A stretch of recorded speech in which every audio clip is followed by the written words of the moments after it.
What's up, everybody? Welcome to the Tariq Nasheed Show starring me and TJ.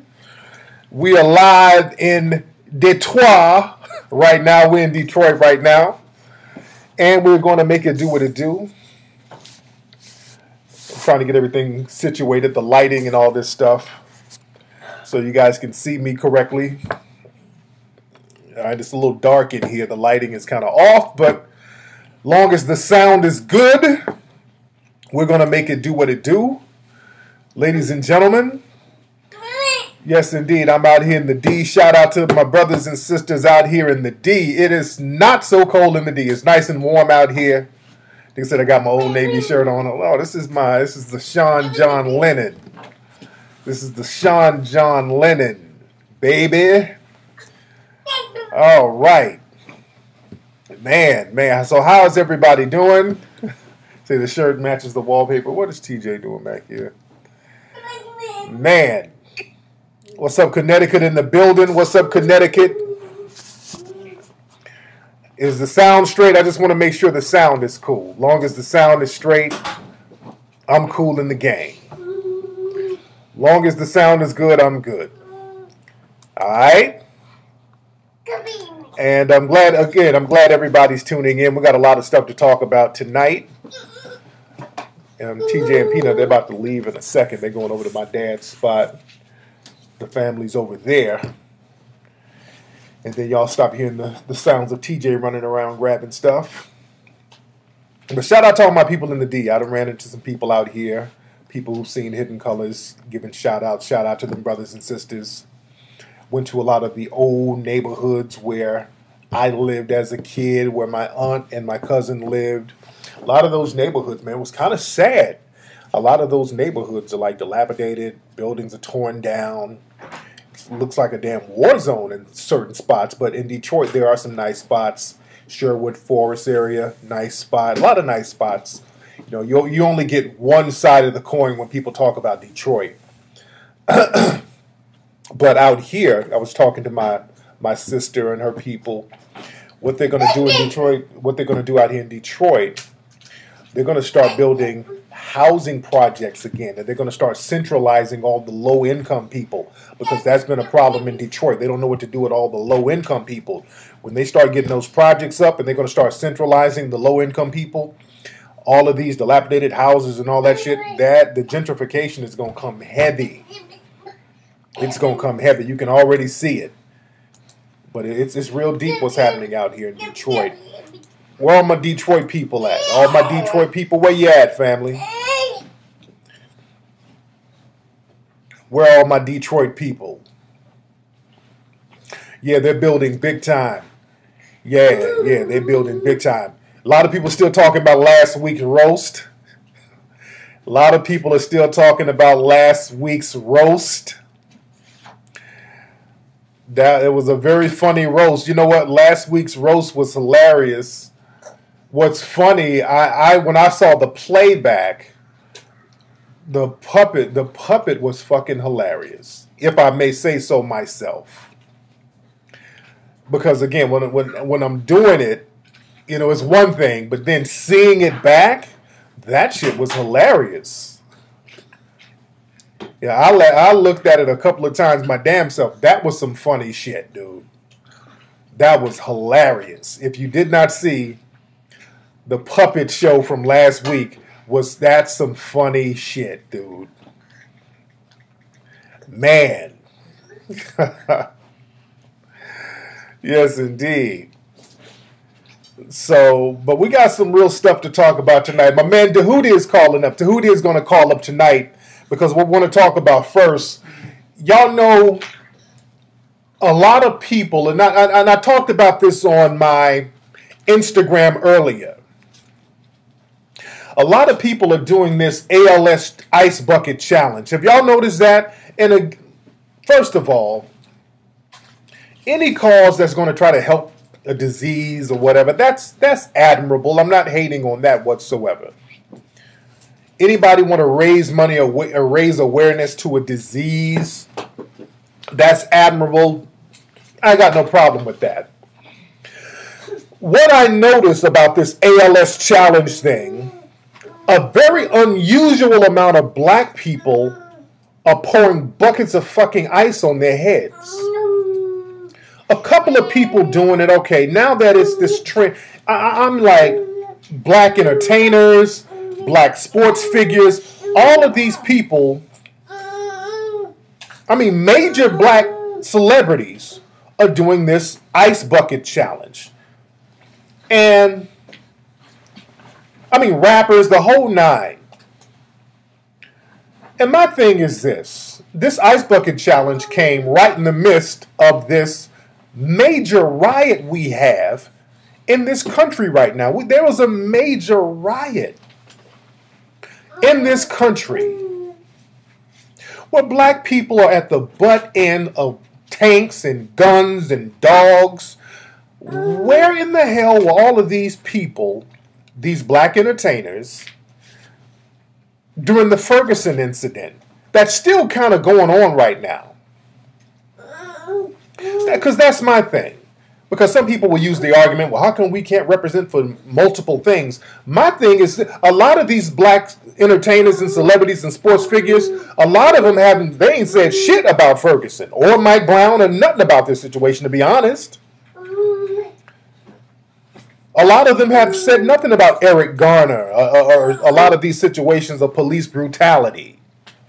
A lot of people have not said anything. Now, there are people who have. Shout out to J. Cole. Shout out to Talib Kweli. Shout out to a lot of brothers and sisters in the entertainment business who have said something about it. Shout out to Ayanda. I'll get on that in a minute.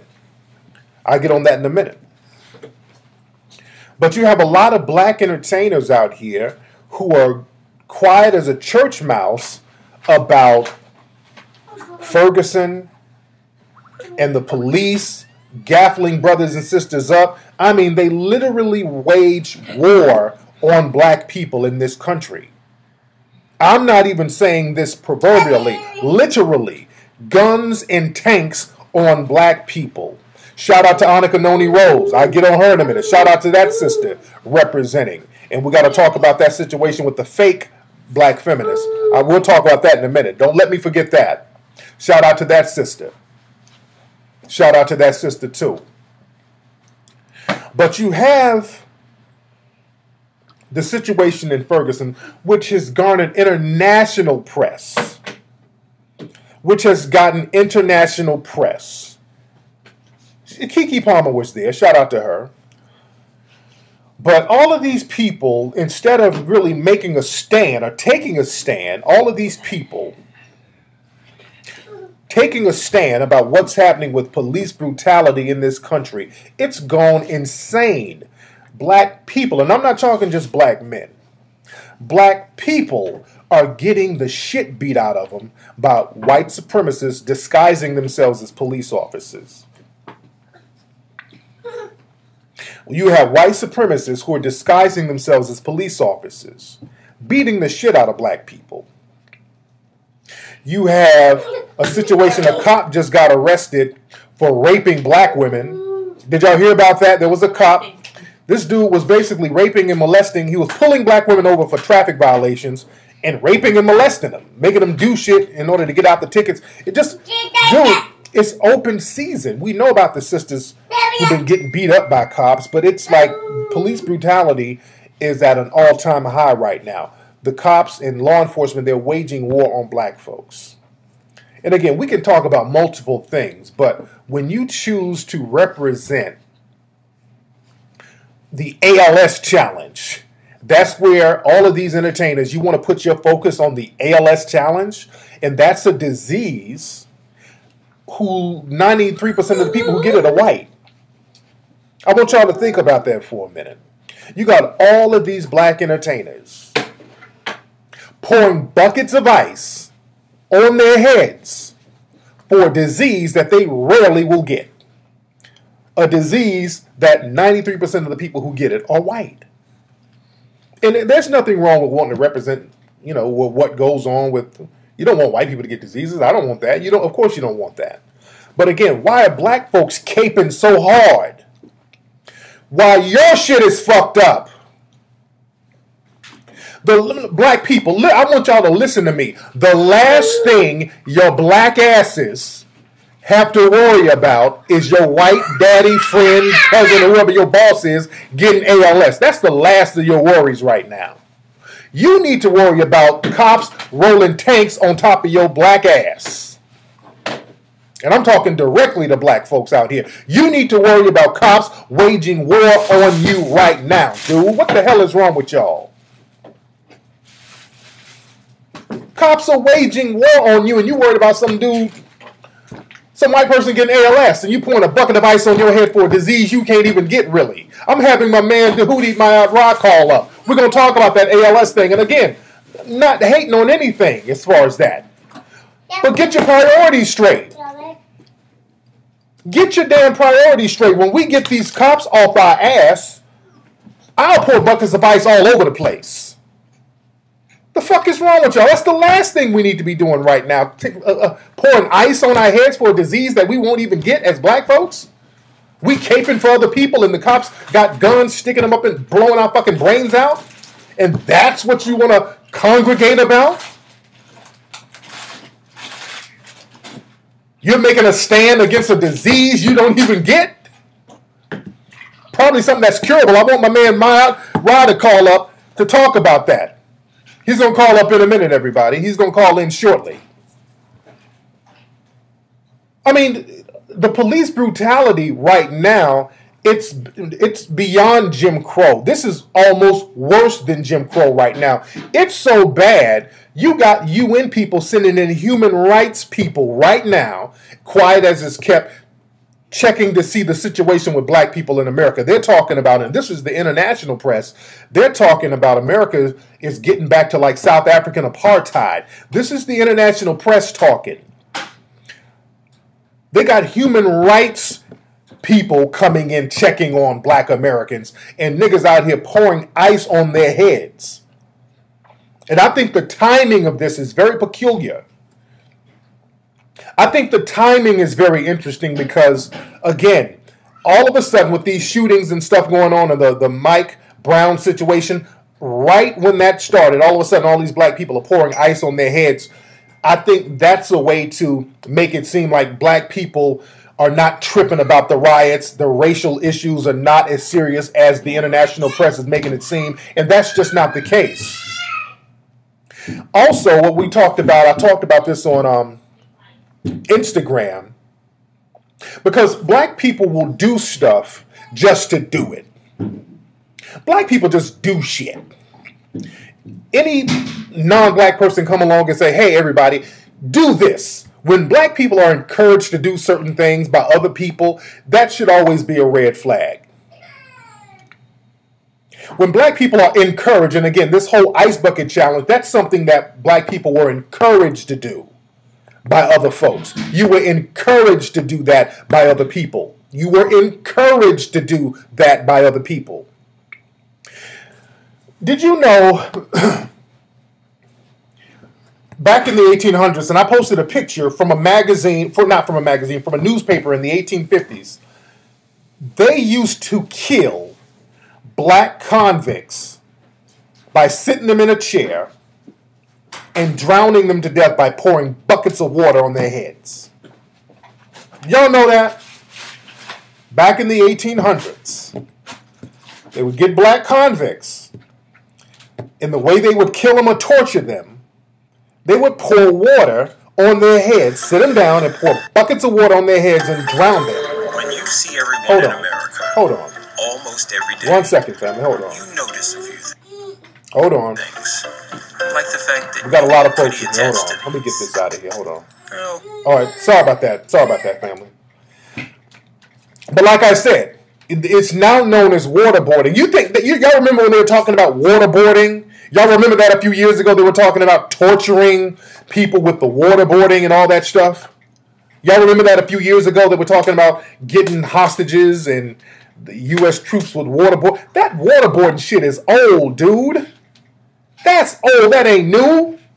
They used to do that to black folks back in the 1800s, man. We got pictures of the shit. We got from newspapers at that time showing how they did it if you go to my Instagram. They use those old torturing techniques that they practice on us. Again, dude, we just do shit just to be doing it, not knowing the history of certain things. And it's so ironic that black folks are out here pouring ice and water on their fucking heads, dude. And we posted this information up on Twitter and Facebook. And you know there's Negroes caping. There's coon, and you are a coon if you're caping, trying to dismiss history. I've seen a lot of black people say, oh man, come on, dude. Everything ain't racial now. Everything isn't racial. There's nothing wrong with wanting to help others and be unified. That's cool if it was going both ways, people. That's cool if it was going both ways. That's cool if it was going both ways. Oh, they're cooning hard on Twitter, man. They're cooning hard on Twitter. Black people are getting their brains blown out. You don't see all these people really caping for us. You don't see these people walking with us trying to get people out of office, because that's what we need to do. We need to get some of these people out of office. That's what we got the hashtag recall for Mike, the number 4. And everybody, y'all need to tweet that. We got a hashtag called recall for Mike, the number 4 Mike, recall for Mike. That's the hashtag you use. Because we're trying to get people out of office. You don't see people from all these other groups and all these people in the dominant society really trying to rock with us on that. You know, people will go out there and do the a sympathy chant or hold up a sign or whatever. But then you have people out here at some of these marches and protests, agitating police, trying to stir up shit to get black folks' heads bashed in. But when it comes down to actually doing some real work, people start twiddling their damn thumbs when it comes to helping us. We got to keep it 110. Ain't nobody really helping us. Just because somebody has a sign out there with it, they'll do that. They'll light a candle and say, okay, let's pray together and we'll accept your forgiveness and all that bullshit. But when it comes to really doing some work and helping us, nobody's doing that, dude. Not only are they not doing that, the dude, Darren Wilson, y'all know this dude raised damn near $500,000 already? Darren Wilson, the dude who killed Mike Brown. This dude has raised damn near $500,000. Mike Brown's family hadn't raised that much. So why is it, since we are post-racial and it's not about race, why is it that the white supremacists always seem to raise more money than everybody? Why does it seem like the white supremacists or the suspected white supremacists never seem to go to jail? Why do the suspected white supremacists never get taken out of office? Since it ain't about race, and people can miss me with the it ain't about race bullshit, because when you look at the donation page, because they had a GoFundMe page for Darren Wilson, the guy who killed Mike Brown, and the people who helped raise that damn near $500,000, they were very clear on why they gave the money to the dude. They were very clear in their white supremacist rhetoric as to why they gave the man the money. So much so, they had to take the page down and they had to move the donation site somewhere else because all of the racist comments. You understand what I'm saying? And we got some screenshots of some of the stuff they were saying. They were like, $20, yeah, good. You took out the trash. Good. Kill more niggas. Good. We need to wipe these niggas off the planet. Good. A good nigga's a dead nigga. They were very clear as to why they were donating that money. So miss me with this shit. It ain't about race. Miss the fuck out of me with that. They were very articulate and clear as to what they were doing and why they were giving that money to Darren Wilson. It wasn't about justice whatsoever. That thug deserved to die. All niggas should die. Kill more niggas. Here's $30, $100. Good. You took out the trash. Oh, we got it. I'm going to put it up on Instagram later. I'll put it up on Instagram later. I'll definitely put it on Instagram later. My man Dahudi is going to call up in about 3 minutes. I told my brother to call in at 7:30, 10:30. East time. I'm on the East Coast. Well, this is technically the East. It's Eastern time.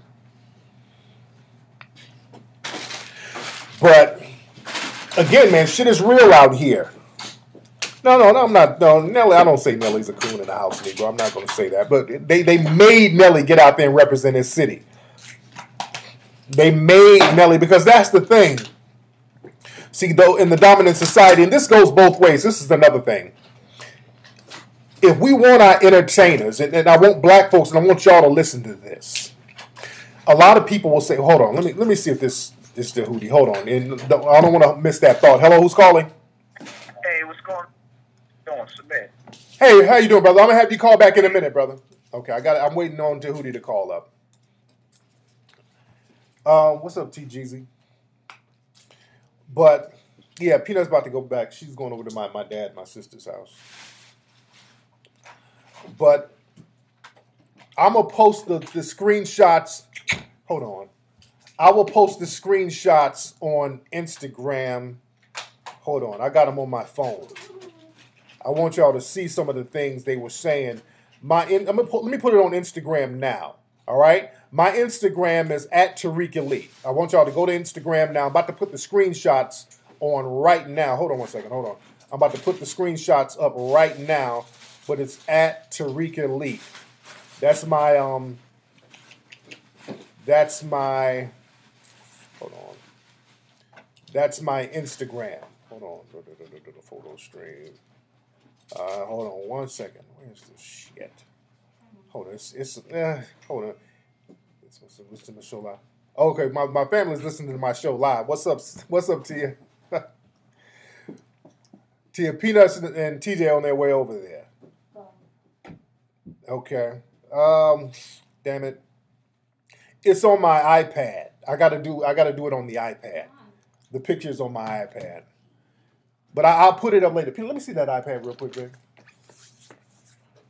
That's Peanut right there looking sexy as hell.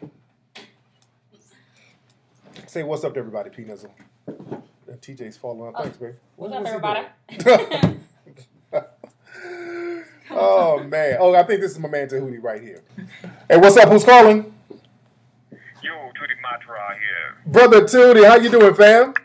On top of the world, beloved, how you doing? I'm good. Everybody, this is my man Tahuti Mayad Radna. And Tahuti has some health food or health stores, health shops out there in the Los Angeles area. How many shops you got in the area, Tootie?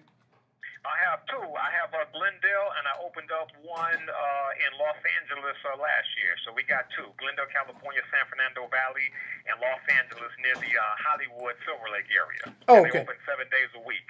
Let them know the names and the addresses of the shop before we get started. What do we need? Yes, in Glendale, it's Tahuti's Health Store. The banner's Lightworker Academy. The address is 1015 North Pacific Avenue, Glendale, California, 91202. And then also in Los Angeles, under the banner of Tahuti's Natural Products, the address is 4785 Santa Monica Boulevard, Los Angeles, California, 90029. Yes, indeed. And I use your products, man. I tell people all the time about your stuff, man. Oh, yes, sir, brother. Yes, I hear, and much appreciation, good brother. Absolutely. Now, brother, we're talking about this ALS challenge thing that a lot of black entertainers are getting into. Brother, first of all, before we get into that, tell people about the ALS and the real deal about that and who does it affect. Please explain what that is. Yeah, well, see, basically, this whole ALS, this amyotrophic lateral sclerosis, is just another name, a medical technical name for Lou Gehrig's disease. Right. Now, first and foremost, when I say Lou Gehrig's disease, what image comes to the mind or should come to the mind as far as a human being is concerned? Mr. Lou Gehrig, correct? Exactly. Okay, so who was Mr. Lou Gehrig? Was Mr. Gehrig an African or was he a European or a Caucasian? He was a European. You see where I'm going with this? Yes, indeed. So this was a disease that originally affected Europeans or Caucasians, but because we became prosperous, affluent as a the people, we began to get away from soul food, and no way am I saying that soul food is the ultimate diet, but it was better for us compared to the junk food and the amount of junk foods we have been eating. So we have been mimicking Europeans more so than ever pertaining to diet since we become affluent. So that's why we're getting the various cancers that was really indicative to them, the Lou Gehrig's disease, the Parkinson disease. I mean, we're right up there now, dying along with them, regardless of the content of melanin that we have. We're dying from the very same diseases, and beloved, that's because of the similar lifestyle, and lifestyle includes diet. Now, getting back to this amyotrophic lateral sclerosis, which is nothing but Lou Gehrig's disease, beloved, all we're dealing with is a lack of nutrition pertaining to the muscles and the nerves. Right. That's all we're dealing with. Now, some people say, well, Tootie, well, damn, man, it's like, since we all got the SAD, the Standard American Diet, and the diet is acidic, we all should be getting the same diseases. Well, beloved, it doesn't work like that, because disease manifests pursuant to the weak energy spots or points in the body. Right. You see, and so that's why we have different diseases. Like Dr. Sebi said, it's all the same thing, but it's going to manifest differently based upon the individual, the weak energy point. So when you deal with ALS, to knock it out, beloved, it's real basic, beloved. All you have to do is give the body the proper nutrition. See, in the word amyotrophic, we're dealing with A, which means no, or negative. Right. Myo refers to muscle, and trophic deals with nourishment. So what do we have here, beloved? No muscle nourishment. Okay. So what do? Take drugs. Hell no, you don't take drugs or vaccinations. You give the body the necessary nourishment. And pertaining to the muscles and preventing atrophy, we're dealing with amino acids, the building blocks of protein, right, which you get from plants if you want the real deal. And then you also, beloved, got to deal with the fatty acids, oleic acid and erucic acid. Is the diet, beloved. So, the brothers and sisters are celebrities. They're ignorant, and they do what, we do. We follow. We follow white people. We follow Europeans. And so you got black people now pouring buckets of cold-ass ice on their heads, raising awareness for the corporations, the pharmaceutical corporation. And that's all this is about, beloved. And the same thing with the Ebola outbreak. Yeah, dude. That's all it is. Dude, man, the Ebola outbreak, what's interesting about that, this deadly disease popped up. Nobody knows what the cure is, but 2 white people get it. All of a sudden, miraculously, they got this cure, but only 2 people can take the cure, and then miraculously they're cured. What the hell is up with that? Man, I'm telling you, these people are magicians, beloved. And it's not even really about the 2 people. It's about the fear. It's about the fear, because, see, the fear will move people in the direction of vaccinations. The fear will move people in the way of drugs. Yeah. You see, so you don't even have to worry about a cure, beloved, if you focus on prevention. Yeah. See, they're going to make more money from so-called prevention than so-called cure, because in the world of big pharma, it's not about the cure. Right. The FDA got that on lockdown. They'll lock you up if you say you can cure a disease. You can't treat a disease. You can't cure a disease. You can't mitigate a disease. They got it on lockdown. So it's about the fear, beloved. Fear does serious damage, and not just for the pharmaceutical industry, but a lot of things pertaining to the majors. I mean, fear in and of itself will break down the immune system. Yeah. Fear in and of itself will make you start thinking negative, like, oh, shit, okay, I may not have Ebola, but shit, maybe I got AIDS. Maybe I got HIV. Yeah. Shit, I might even have herpes. So the mind of most Americans, man, is already debilitated, man. So these are just ploys, man, that the pharmaceutical companies, man, put out on American people every single year. Trust me, beloved, it's Ebola now. You just give them 6 months. I guarantee you to be something else. Absolutely. Now, have people come to you, like, saying, hey, Hootie, stop saying you can cure stuff? Because I know they did that to Dr. Sebi. I know they did it to Dr. Sebi. Yes, they did. But see, beloved, the FDA taught me a lesson back in 2008, man. And I'm really thankful to the FDA, because basically the FDA taught me something called word control. And I teach this in my herbology course, word control. See, word control is where they use disease terms that have a negative connotation. Look here, beloved, you take anybody, right? And you put them in a situation whereby they go in to just get tested, right? A general test. And a doctor comes back and says, well, I have some bad news for you, but you have cancer. The doctor doesn't even have to say, I have bad news for you. The doctor can just come back and say, I'm sorry, but you have cancer. Right. What's going to come to mind? Are people going to feel good? Or are they going to want to go out and throw a party? Or are they going to become instantly depressed? Like, oh, shit, I'm going to die. Right. If the doctor says, sorry, you have genital herpes. Oh, God damn, my sex life is over with. I'm dirty. I'm nasty. I got bumps. I burned somebody. How do people feel about that? Right. They feel negative. So I said, okay, here, how do we reverse this? Because I'm solution-oriented. I'm like, okay, the government got these words on lockdown. All of these terms, diabetes and cancer, genital herpes, arteriosclerosis, ALS, these are all patented terms. But see, here's the fraud. They don't come out and tell the American people that these terms are owned by the federal government, that they're owned by the FDA. They don't tell the people that. But see, you know that that's to be the truth, because when you use them, saying, hey, I can cure herpes, you're in trouble, because, see, that's property infringement. Wow. You see? Wow. Yeah, that's infringement. That's their shit. That's their word. Look here, man. If I create something, how can Tariq come along and say, I can cure Tahuti shit? Tahuti, he created that, but I can cure it. I'm like, wait a minute, this is my shit over here. You know, there is no cure for it, right? This is my property. Right. That's infringement. That's infringement. But see, the American people don't know that, you see, and they don't look at the situation like that, and that's why they get hemmed up. Like your boy, what's his name? Kevin Trudeau. He's locked up right now. Yeah. And Kevin Trudeau and I was going through the same thing with the FDA back in 2008. And I was trying to tell his legal team, tell Kevin to stay away from fighting those people on their terms. That's their stuff. Yo, check this out, Tyree. Don't you know, beloved, if you start promoting a carrot juice as the cure, for glaucoma. Yeah. Did you know they at your door? Even though everybody got access to carrots, it's not about carrots. In the Matrix, they get you on use.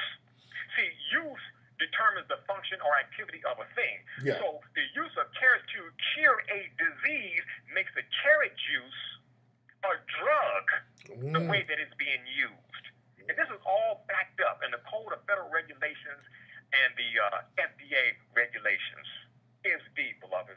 It's deep. But these cats, man, I've had my run-ins with the DEA and the FDA and all these other people. Yeah. But I'm legally astute. You know what I'm saying? I'm not a master, but I'm legally astute to the point I can deal with these people. So they've come and they've gone. And they don't mess with me because I teach people to focus on the body. Absolutely. I teach people to focus on the organs. You see what I'm saying? And I change the words. I don't say diabetes. I say adverse pancreas condition. Yes. See, because the FDA don't have a patent on the pancreas because we all got a pancreas. Yes, indeed. See, but we all don't have diabetes. You see how it works? It's word control. It's a form of sorcery. That's heavy. That's why, man, people were pointing out that the Ebola virus is patented. They patented that. The patent is online. You can see it. And all day long. But see, Tariq, what the people need to understand about a virus, like I tell people, look, you can't come to me talking about a virus, the acquired immune deficiency virus, right? The HIV virus, the genital herpes virus. You can't come to me talking about a virus because a virus does not exist. A virus is nothing but polluted blood or toxic blood. And I challenge anybody to look that up, not in a regular dictionary, but a medical dictionary. You will see where that word toxic means polluted blood. That's it. That's heavy. That's it. Yeah, the shit is deep, man. I love it, man. I love it. I'm out there, for the peace, man, doing the research, man, and, promoting the common sense, man, then also bringing the spiritual, metaphysical aspect to all of this chicanery going around, man, with the FDA, the AMA, and Big Pharma. They making serious loot, beloved. A lot of people talk about, like the body organs and the oil and the cocaine, what have you, but actually, beloved, it's the pharmaceutical industry, man. Multi-trillion dollar industry, because they're behind the legal drugs and they're also behind the legal over-the-counter drugs, but they're also behind all the technology for surgery and CAT scans and things like it's all tied into their industry. Does it sound like with this whole ALS thing, it sounds like they got some new drug that's about to come off the pipe? Exactly. But people stay away from that. That's if anybody was even thinking about that. Stay away from that. Hey, brother, have you ever seen a movie called Lorenzo's Oil with Nick Nolte and Susan Sarandon? I heard about that. What's that about? Now, that disease that the teenage son dealt with, it was adrenoleukodystrophy. Yeah. Adrenoleukodystrophy. very similar to this amyotrophic lateral sclerosis. Okay. It was a nervine disorder. All right, it was dealing with his myelin sheath, and the myelin sheath is the coating around the nerves. And what happens is when the body is so acidic, it begins to eat up the myelin sheath. You know, an example of this would be, imagine some cables, right? You know, we have cables and have the plastic coating covering up the copper wires. Yeah. Well, imagine the plastic pulled back, and you pour water on the copper. What's going to happen as far as transmission to your computer or your TV or your stereo? The output, right, is going to be faulty. Same thing with the human body. When those nerves get damaged, you're going to have problems. You're going to tremble. You're going to shake. Beloved, in the medical profession, they have different diseases for the same damn disease, and they do that, Tariq, so that they can sell 50 different drugs for the same damn disease. Yeah. Yes, brother. That's what that ALS thing, I mean, that's what it sounds like. They get all these celebrities to pour ice on their heads, and then they say, hey, guess what? We got a whole new drug for this thing, and it costs $80 a gram, and whoop-de-whoop. That's exactly all it is. Man. Hey, Tariq, and some people it's ALS, and other people, beloved, it's Parkinson's disease. Yeah. And other people, it's multiple sclerosis. So is all that one and the same, basically? Yes, sir. Yes, sir. Yes, sir. Mm-hmm. Yes, sir. That's what I'm thinking. It's one in the, it sounds like Parkinson's, multiple sclerosis. All of it sounds the damn same. Well, look at it. Amyotrophic lateral sclerosis, multiple sclerosis. And the people don't stop and say, wait a minute now, you know, all these disease terms got sclerosis on it. Well, what the hell is sclerosis? Sclerosis is damaged nerves, damaged veins, or hardened arteries, or hardened veins. It's hardened. Why? Because of the mucus on it, man. And the mucus is so hard that it, too, affects the transmission of the nerves. And you look at, you take the brother Muhammad Ali. He's shaking. Yeah. Right? Same thing with, what's the dude from Back to the Future, Michael J. Fox. Right. He's shaking, just like Ali, right? Right. One got multiple sclerosis, and the other one got Parkinson's disease. Right. Well, what's the outcome? Isn't the outcome the same? Same thing. They both trembling, beloved. Same thing, exactly. Thing. It's a hoax, man. It's medical sorcery. Man. You know, going back to AIDS, man, there was a dude back in the early 90s. I think his name was Miles Zier. I can't think of his name, but from what I understood, he found a cure for AIDS. And that brother disappeared off the face of the damn earth, man. Every time somebody says that, hey, I got a possible cure for AIDS, you never hear about it, or you never hear from them. And I'm sorry. Many people say Dr. Sebi cured magic of AIDS. I know you've heard that one, right? Yes, sir. Yes, indeed. And these cures, when people start talking like that, man, you never hear about them in mainstream media at all. Well, you got to look at it, beloved. You know, it's just like with the government. They have their political assassins. Yeah. And in Big Pharma, they have the medical assassins. So these people are either assassinated by a character, or they're outright, literally assassinated. Man, I got a hell of a DVD collection, man. And I got DVDs on the missing scientists, man, who have come up with plant-based cures for everything under the sun, beloved. And the reason why a lot of these people come up missing, come up killed, is because of the infringement. If these people say, hey, I got something that can boost the immune system, which is really the defense system, they will be straight. But when you start saying AIDS, see, AIDS is patented, man. That's a patented term.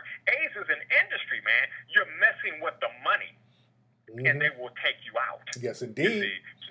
Yes, indeed. Man, that's real talk. Man, let everybody know your website one more time, Brother Tahuti. Yes. The website is thehealthstore.com. That is DHEALTHSTORE. Thehealthstore.com. The number toll free 888-823-9416. Yes, we got plenty of articles on the website as well, too, people, so you can get your read on. Yes, indeed, Tahuti. When we do Hidden Colors 4, we're going to get real deep into health and cures and stuff. I want you to be a part of that, man. You feel me? Hey, it's a done deal. Yes, sir. Done deal. All we got to do is catch up to it, beloved. Yes, sir. Yes, sir. Man, thank you so much for calling in, family. my pleasure, beloved. You keep doing what you're doing, brother. Yes, sir. Respect, brother. You got it. Peace. Yeah, that's my man, Tahuti, man. Tahuti is the truth, man. That's Tahuti, everybody. Tahuti is the truth, man. Go to that brother's website. Again, I use his stuff. Y'all seen my show back in L.A. I got his vitamins and stuff all on my desk. So, y'all, I fuck with Tahuti. For real, for real. You dig? This brother's the truth, man. This brother you take some of this brother's shit, you feel like Superman.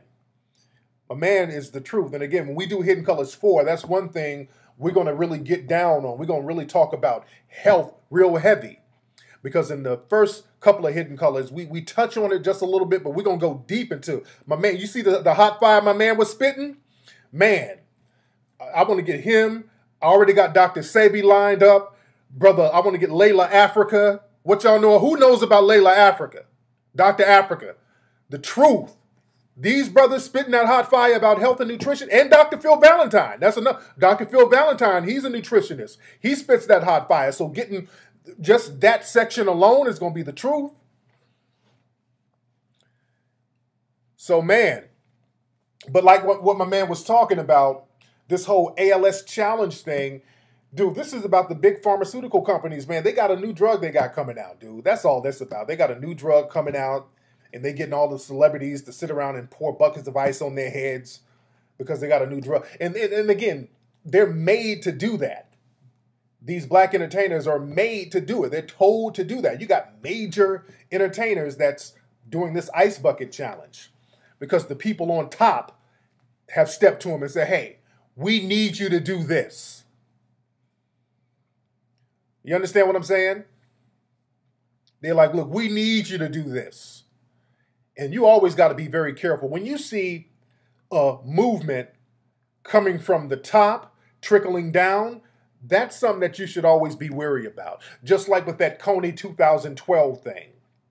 When you saw that Coney thing, all of a sudden, out the blue, Rihanna, Puff Daddy, all of these people tweeting about get Coney, that was a red damn flag all day. Oh yeah, Dick Gregory too. I get Dick Gregory back in Hidden Colors 4 to break that nutrition game down. My chapstick. Man. Yeah, but again, that whole ice bucket thing, these black entertainers are doing this ice bucket thing. They want to represent a movement for a disease that rarely affects them. But again, stay quiet about the situation that's going on in Ferguson. All the stuff that's going on in Ferguson, and not just Ferguson. Ferguson is just a contemporary term today, this week, about what's happening with black people all around the country. Because if it's not Ferguson, it's Stanford, Florida. Sanford, Florida, whatever city that is. If it's not Florida, it's New York with Eric Garner. If it's not New York with Eric Garner, it's the brother in L.A. who got shot. Speaking of somebody who got shot, Suge Knight got shot again. God damn. Hope that brother gets well, man. I don't like to see any brother get shot. Suge Knight got shot in L.A. again last night. They shot Suge twice. They said it was 6 times, but it wasn't 6 times. They shot him twice. Hopefully the brother recovers. I don't want to see anybody get bust on. That ain't cool at all. Yeah, the Suge, for those who don't know, Suge got... from what I understand, he got shot twice. They were saying he got shot 6 times, but it was twice. And, you know, they said he's going to recover. They said he's going to recover. Yeah, they said Suge got 9 lives. My God, man, dude. I really wish the brother just kind of lay low because they got all types of they got all types of contracts out on Suge's life, man. They've had contracts on that dude's life since the 90s. So, you know, I don't want to see anybody get bust on like that, especially another brother. I don't, you know, that's some shit I don't want to see. Oh, dude, Pat Robertson. Y'all know the preacher Pat Robertson. What's that channel Pat Robertson is on? What's that channel that the preacher show? It's like on one of those Christian TV channels. And let me tell you something. The white supremacists are coming out of the woodworks. They're showing their asses. The 700 Club. Now, the 700 Club has been on for 1,000,000 years. Pat Robertson, he's a nice white supremacist. And that's the thing about white supremacy. I want y'all to study Pat Robertson. See, people, when you think white supremacy, you think white supremacy is somebody being mean, hateful, angry. That ain't it at all. Pat Robertson is a great example of normalized white supremacy. Pat Robertson had said some foul shit over the years, and the sad thing is, he says it, and he don't even know how foul it is. He's the most polite white supremacist you ever want to meet in your life. Good old Christian white supremacist, and your black people give his ass a pass. And a lot of people in the dominant society, a lot of white people will try to, or other suspected white supremacists will try to dismiss him as being, well, he's old and senile.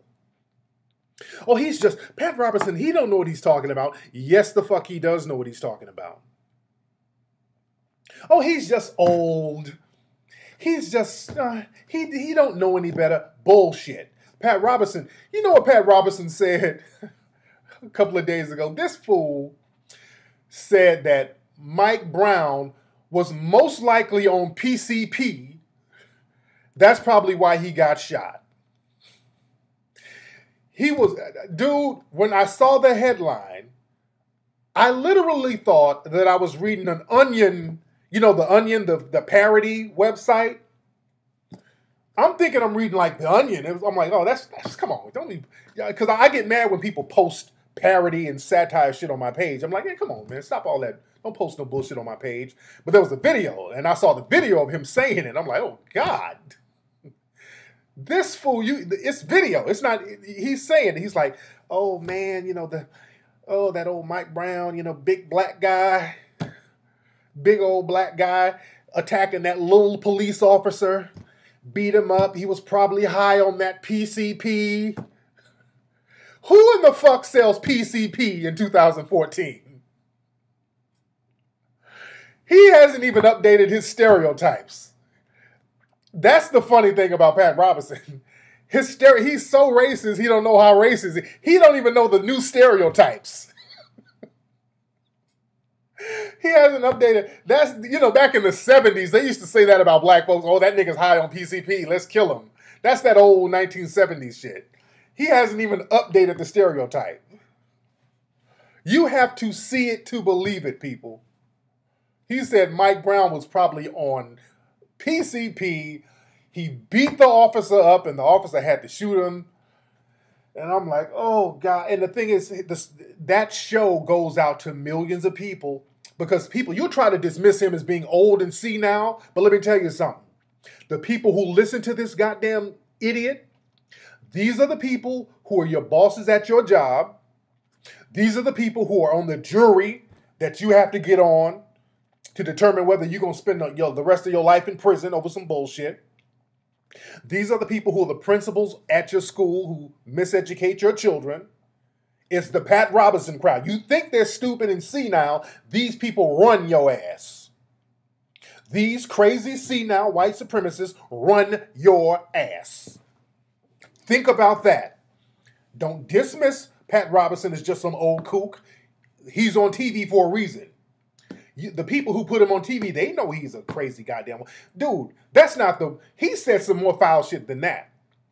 About that Haiti earthquake, go back and look and see what he said about the Haiti earthquake. When the earthquake happened in Haiti, his ass got on TV and said, well, you know,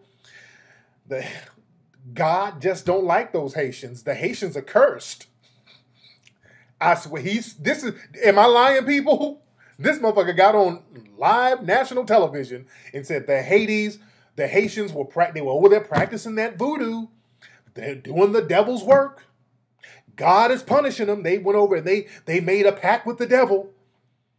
Those Haitians made a pact with the devil, and then they had the Haitian Revolution, killed all those good white folks, and God is punishing them because they're evil. This motherfucker got on TV and said that shit. with a straight face, with no hatred. He said it just as nice and as kind, straight up and down. That's that old school white supremacy, dude. That's that old school white supremacy. Y'all think these white supremacists are playing games with you. Y'all think these white supremacists are playing games with you, dude. Yeah, he said they made a pact with the devil. If y'all, let me allow links so you guys can, if anybody has a link, hold on, allow links. So anybody have a link to, just in case y'all think I'm exaggerating. This motherfucker said God is punishing the Haitians because they made a pact with the devil. That's why there was an earthquake that killed so many of them. This motherfucker said this on TV. In this day and age, you got somebody like that on television spewing that nonsense. That's dangerous, man. These people know what they're doing. They're not seeing. Look, he has to be put on television. You know, you put him on television. You know if this motherfucker's crazy or not. But let me tell you something. Whatever you see on television, and I want y'all to feel me. Whatever you see on television is meant to be on television. All right? Whatever you see on television is meant to be on television. You just don't get on television and just kind of shock people and just say random bullshit. They'll cut your ass off real quick if you start spitting some real shit. Y'all see me when I was on TV on CNN a few weeks ago. When I was about to get deep, I was doing an interview and I was about to go somewhere with the conversation. They cut my ass off so fast. Because they want to know, the producers sit you down. Hey, what you going to say when you get on TV? They want to know. They want to know exactly what you're going to say. I'm like, well, I'm going to say this, I'm going to say that. Then when I start saying some shit that I didn't inform them on, they cut my ass off so quick. There was a dude on Fox News. There's a brother down there working in the community in St. Louis, Ferguson area. Fox News had him on because what they did, they thought that he was going to get on there and talk shit about Al Sharpton. They had this brother on TV. He's a reverend down there. He's an activist, and he's doing real good work. And I want to link up with this brother over in Ferguson. Oh, this my topic is deep. Yes, indeed. It's my cousin Lawrence. Shout out to Lawrence, my cousin out here. But it was a brother. There was a brother.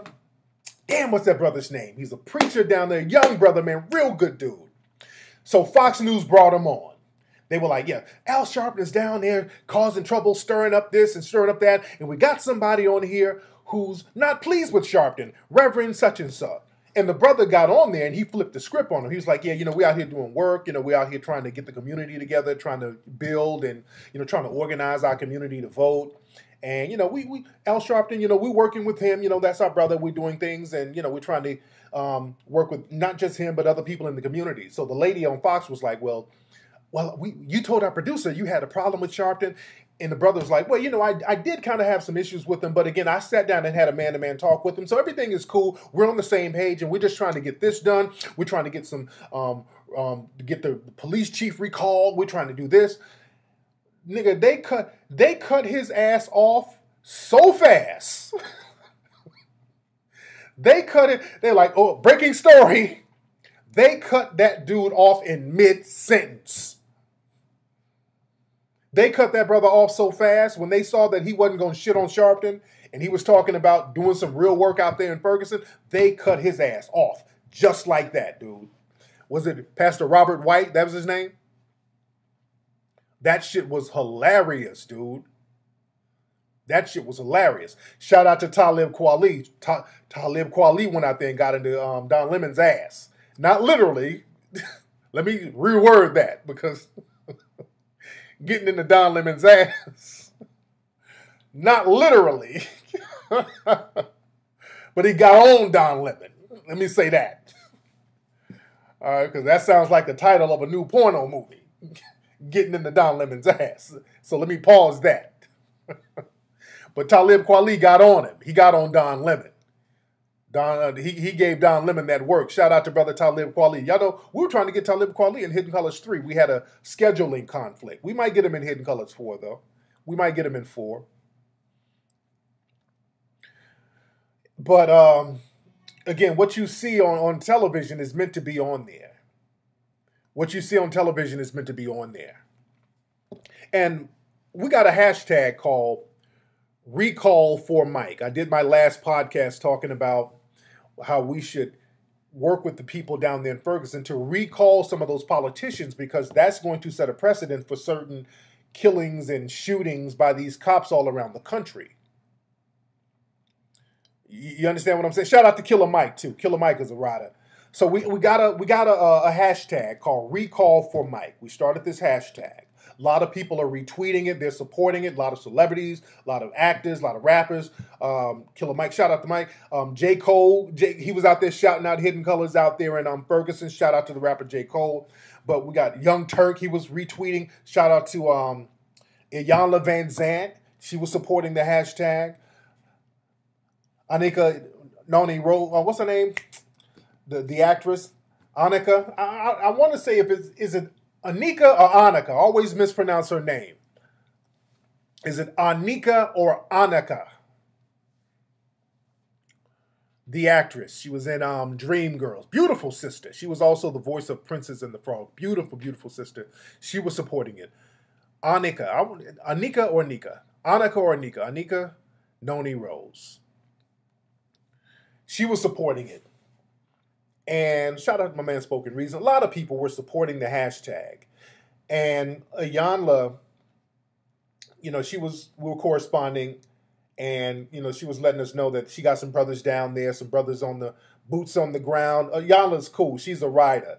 Iyanla's a rider. So she was letting me know she got some brothers on the ground who's ready to do work, ready to put some work in. And, Iyanla's cool sister. Cool sister. And what she was, I think she taped a show down there. And again, publicly, when you get out there publicly, you got to do the kumbaya thing. I know she's playing chess. Behind the scenes, she's like, okay, look, if we need to get people out of office or whatever, well, let's go ahead and put in that work. So, she's being very diplomatic and strategic about a lot of stuff. So we got a real movement going on. We're corresponding with politicians down there in Ferguson with the Recall for Mike hashtag. We're corresponding with people. Shout out to my girl, Aki. Give Aki props. Aki's been helping out behind the scenes. Aki's been helping us put in work. Aki gave me the idea for doing the hashtag. Shout out to our sister Aki down in Texas. Beautiful sister Aki. So we got a real good movement going on about putting in work, about getting some tangible things done. Because what we're trying to do is get people out of office as a way to reprimand people, because we can have all the visuals and all that stuff, but if people are not getting reprimanded, they're not going to stop doing what they're doing. So people, you got to have consequences for people. And the consequences are, we're going to organize and get that ass up out of office. If you're going to let folks get shot and not arrest folks, it's time for you to get up out of office. So we're organizing, getting cats registered to vote. We're getting work done to get tangible results. Got it? Did you know this garbage ass Feminista Jones, who is such a damn agent? Did you know that Feminista Jones, Michelle Taylor, with her garbage ass, she's sneaking around on Twitter, people who are supporting the hashtag, she's going to them talking about, don't support that. Tariq is a misogynist. He don't like black women, girl. Did you know she's doing little sucker ass shit like that? Do you know she's doing little punk ass shit like that? We out here trying to stop folks from getting their brains blown out. This fool is getting on Twitter talking about, don't support that because Tariq insulted me. Spreading garbage, causing division. We out here trying to save lives. This is what, that woman, that ain't got nothing to do with black feminism. First of all, let's just be very clear. That ain't nothing to do with black. Feminista Jones is no feminist whatsoever. That's a goddamn agent. Everything that woman does, It say it goes deeper than her. But dude, what'd you learn, Aki? But that's some real snake COINTELPRO shit. That goes beyond just you being a hater and a troll. That's some COINTELPRO agent shit. She's not a feminist. Jones is not a feminist at all. That's a damn agent pretending to be a feminist. That's not a feminist. That I'm so thoroughly convinced that that woman's an agent. That just removes all shadows of any doubt. That chick, dude, has done stuff repeatedly to assist white supremacy. I mean, just repeatedly done stuff to assist white supremacy with that whole street harassment thing, knowing that that's assisting the white supremacists with creating anti-black laws. This woman has consistently done things that assisted white supremacy and thwarted any black progress. That's why whenever we get any progress going, when we say, hey, let's build a black school, these agent provocateurs pretending to be feminists come out shitting on it. Don't support Umar Johnson's school. Don't y'all watch Hidden Colors. Don't y'all go down there and try to stop people from recalling these people out of office. You dig what I'm saying? These people, man, and that's another thing, black folks, we got to understand when we have agents around us. There's a documentary, I think it's called The Spies of Mississippi. I think that's the name of it. Back in the 60s, something that's not talked about, family, out of all the people you saw marching in the civil rights movement and doing all these things in the civil rights movement, y'all rarely hear about all the people working behind the scenes, black folks, being used to thwart the efforts of black people. There's a great documentary about this right now. I think the name is called The Spies of Mississippi, but there were a lot of black people who were working behind the scenes against Dr. King, Medgar Evers, Malcolm X. There was a lot of people working behind the scenes. This was in the 60s. Can you imagine how deep it is now? Can you really imagine how deep that shit is now that we have social networking? Don't think for a minute they're not using agents, man. They're using them online. They're using them at these marches. At the marches, dude, they were pointing out the people. And a lot of the agents, they didn't even bother getting black ones. They used white ones. You had white agent provocateurs all through Ferguson. They were pointing out dudes. You had random white cats out there about to throw Molotov cocktails at the cops. There was one dude that they caught. He was about to throw a brick at the cops. They were like, hey, this dude is not a protester. They ran his ass up out of there. Spies of Mississippi, y'all really need to see that. Dude, that Feminista Jones, a.k.a. Michelle Taylor, that is not a feminist whatsoever. That woman ain't got nothing to do with feminism. That woman is a damn agent. I believe that with the soul of my damn heart. That woman's a damn agent, dude. Everything she does thwarts any type of black progress, any type of black accomplishments. Everything she does assists white supremacy. And I think she and all the other screen names she used, these are paid informants, dude. These are paid agent provocateurs. These are paid agent provocateurs, dude. We got to be serious about who these people are. And they're put there to thwart the efforts. And another thing, too, the white supremacist trolls. You notice whenever you talk about, there was an article, I think, that came out in The Root today talking about the white supremacist trolls. Whenever you see something talking about a black issue, there's throngs of white supremacist trolls with fake Twitter profiles making real greasy comments about black folks, really trying to detour your energy. They're trying to detour your energy. And they're trying to waste your time, because if you're bickering back and forth with them, you're not going to be focused on what you need to do. What's up, man? I'm in Detroit right now, Napalm. I'm in Detroit right now. No, Billy, I think some of them I really think some of them are paid. Some might be doing it for free. I think some of these people are paid, dude. Some of these people are paid. Some of these people are paid. And there was an article about that. I mean, this is not even a secret. There was an article talking about Operation Sock Puppet, where the government admits to hiring trolls and people to troll internet boards. Yeah, I do know about Steve Coakley. We were going to have Steve Coakley in one of the Hidden Colors movies before he died. Steve Coakley was the truth. We just didn't get a chance to get him because our brother died. We got 1,500 plus people in here. We're in here deep. Everybody right now, I want everybody who's here right now, is going to take 3 seconds. Go to Twitter, type in the hashtag recall for Mike.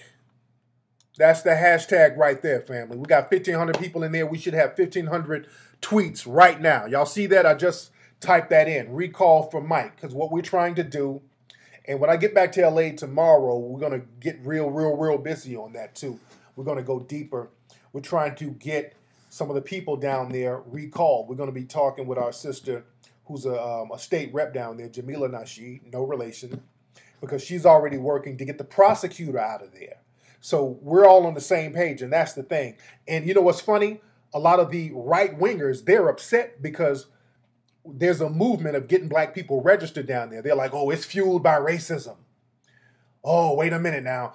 An election shouldn't be fueled by racial division. Bullshit. We're talking about racial protection right now.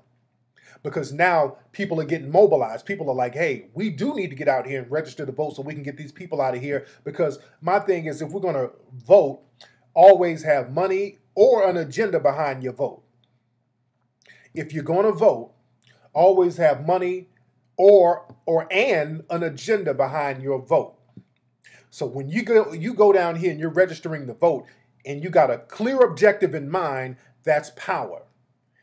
Because see, if you got an objective in mind, then you can get money mobilized behind that. And then everybody can get together and say, hey, look, we're going to raise money and get a politician of our liking and put him in office. The problem is in Ferguson, you've had people getting into office unopposed. You dig what I'm saying? So it's some real deep stuff, man. It's some real deep stuff. And what we're going to do also, I'm going to talk to some community leaders and activists down there to get some money together for some of the schooling, because I know a lot of the kids, because the schools were shut down, a lot of the kids were being taken to libraries because, you want to, get something together for the kids. Also, the brother Antonio down there, he's an alderman. I want to work with that brother on some stuff. So we're going to get some paper. We getting shit together down there. We already got it in the works. We getting tangible things done. We're getting tangible things done. Like, hold on. What are we doing here? Hold on 1 second. Yes, indeed. Hold on. My thing is acted up. Hold on 1 second. Let me relaunch the chat room, everybody. And if y'all want to see last week's show, the last week's roasting was absolutely hilarious. The roasting from last week was absolutely hilarious. Okay, I see people with the recall for Mike. There you go. Hey, much respect to Rodney Johnson. Shout out to Crackhead Zombie, Celebrity McCall. A lot of people are tweeting right now. Shout out to my dude, Spoken Reason. I got to get the comedian Spoken Reason on the show. The good brother. That's my dude. Spoken Reasons is funny. We might have to do some comedy stuff together and write something for the brother. And what's funny, people want me to do the puppet, the tap dancing puppet, make that like a mini series on YouTube. I'm thinking about doing that. The puppet was funny as shit, man. The puppet was funny. The puppet was absolutely hilarious. And again, when I saw the puppet playback, dude, I was dying laughing at it because, again, it looked different when you see the playback. And I didn't know it was that funny. That shit was funny, man. That puppet was hilarious.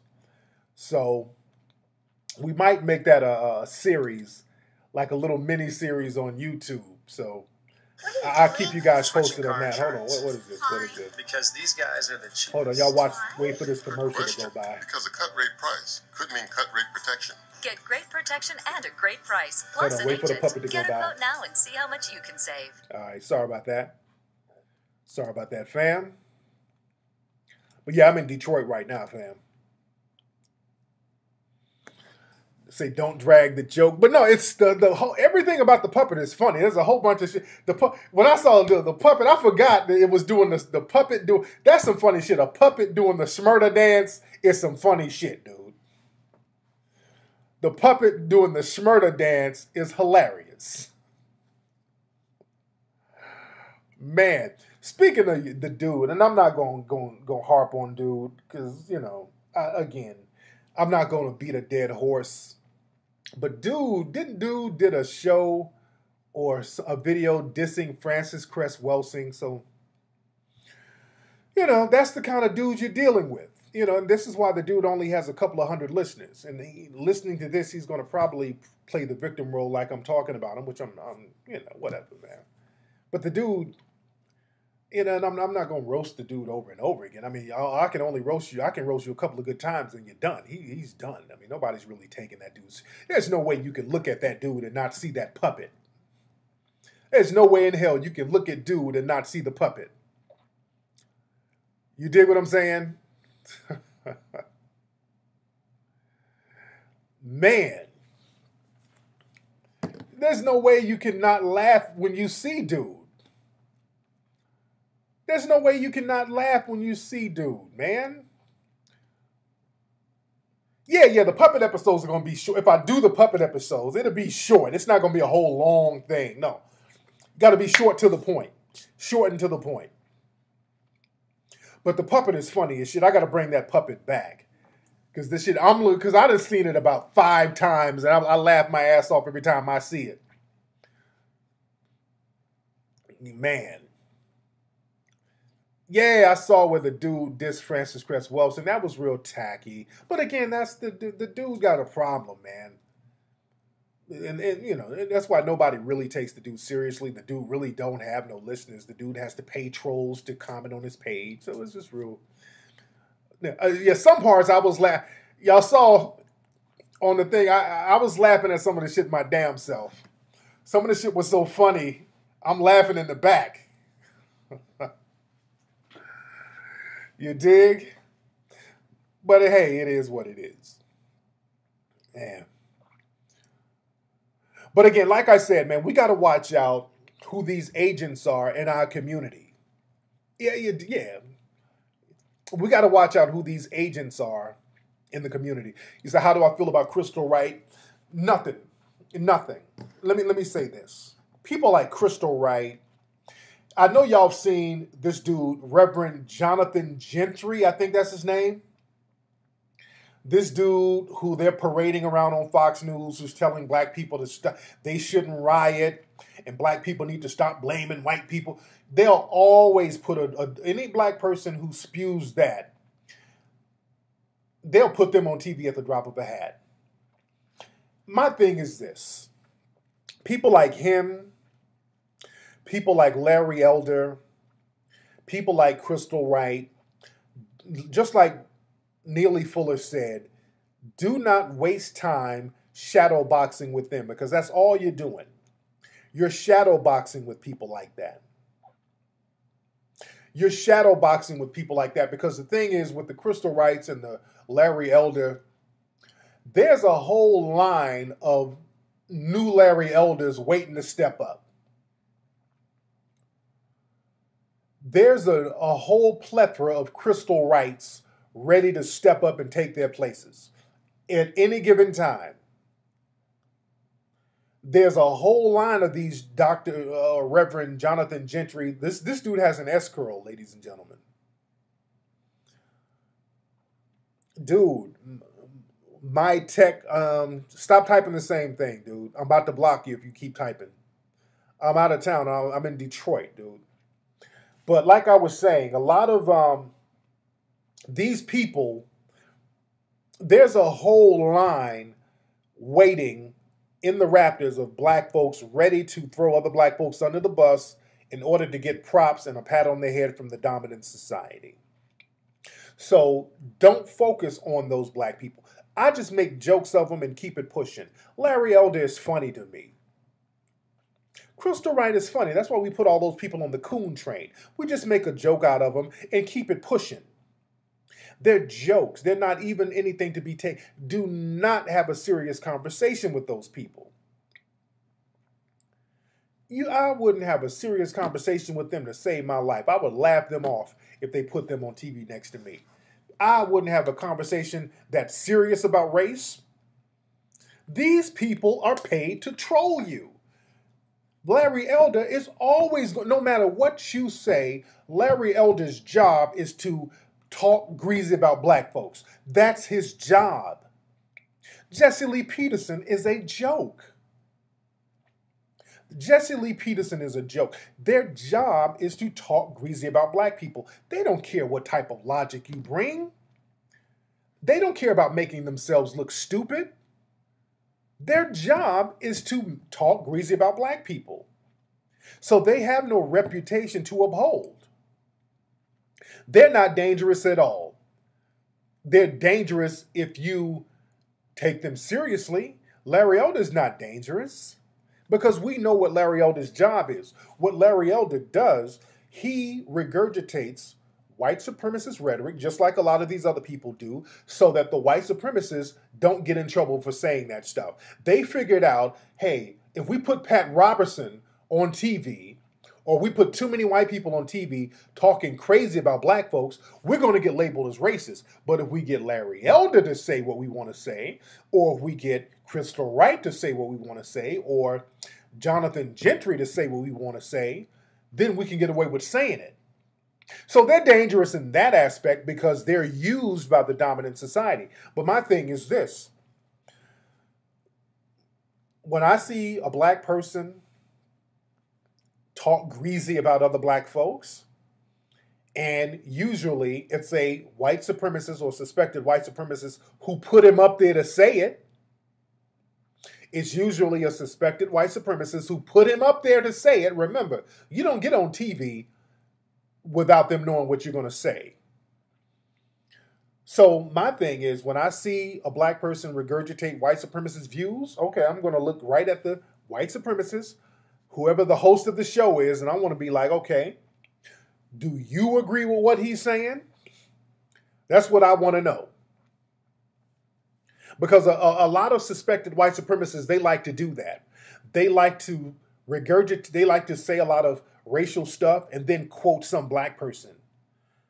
Well, Larry Elder said that black people need to do this. I'm like, okay.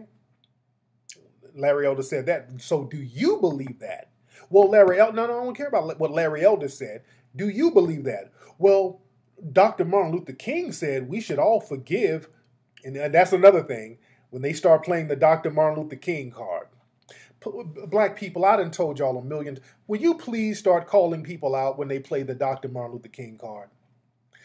Dude, I've heard so much of the Dr. Martin Luther King rhetoric in the last few days because of the riots. Hey, you shouldn't riot. Dr. Martin Luther King said forgive and you shouldn't riot. And dude, Dr. King also said, y'all need to give us reparations. Quote everything he said then. If you're going to quote Dr. King, quote all of what he said. They love quoting Dr. King and misquoting or picking and choosing the quotes. Dr. Martin Luther King said nonviolence. Well, you killed him. Shit. That didn't go over so well, did it? Since you want to point out how nonviolent he was, you killed him. So the nonviolent thing didn't really work for Brother King, did it? What's up, Perp? So it's real heavy stuff. We're in here heavy tonight. We are in here heavy. 1,500 people, heavy. But again, we're getting stuff organized down there in Ferguson. And again, what we want to do, we want to set a precedent for us in these communities all over the country to get our economy together. Not just the economy, but also politicizing ourselves with our economy. We got to get busy, man. Bullshit time is over. Playtime is over, man. Playtime is over. Dude, there's a war going on against black folks right now. This shit is real. What's up, Ola? What's up, fam? Dude, there's a war going on right now. Law enforcement. Just think about this. In this country, the message that's being sent with these people raising so much money, if you kill a black person, not only, if you're a white person, you kill a black person, not only will you not go to jail, you'll get rich and you'll become a hero. These people, these suspected white supremacists, they're killing black people and getting rewarded for doing so. My man Zimmerman, walking around free as a bird, getting taken care of. He's a celebrity among white supremacists. Officer Darren Wilson has raised almost $500,000. This man has raised almost $500,000. And the people who's given him that money, they're very, very specific as to why they're giving it to him. They're saying, hey, look, we're giving it to him because he shot niggas. We keep shooting these niggas. We'll give you more money. And it's gotten so bad again. The international community is looking now. This is why, again, we need to start hollering at international press. We need to go international. We gotta go international here. We need to make more money or make more noise internationally. The Zimmerman, that was a fake story, King Maurice. That was a fake story. Zimmerman, he wasn't nowhere near no damn Ferguson.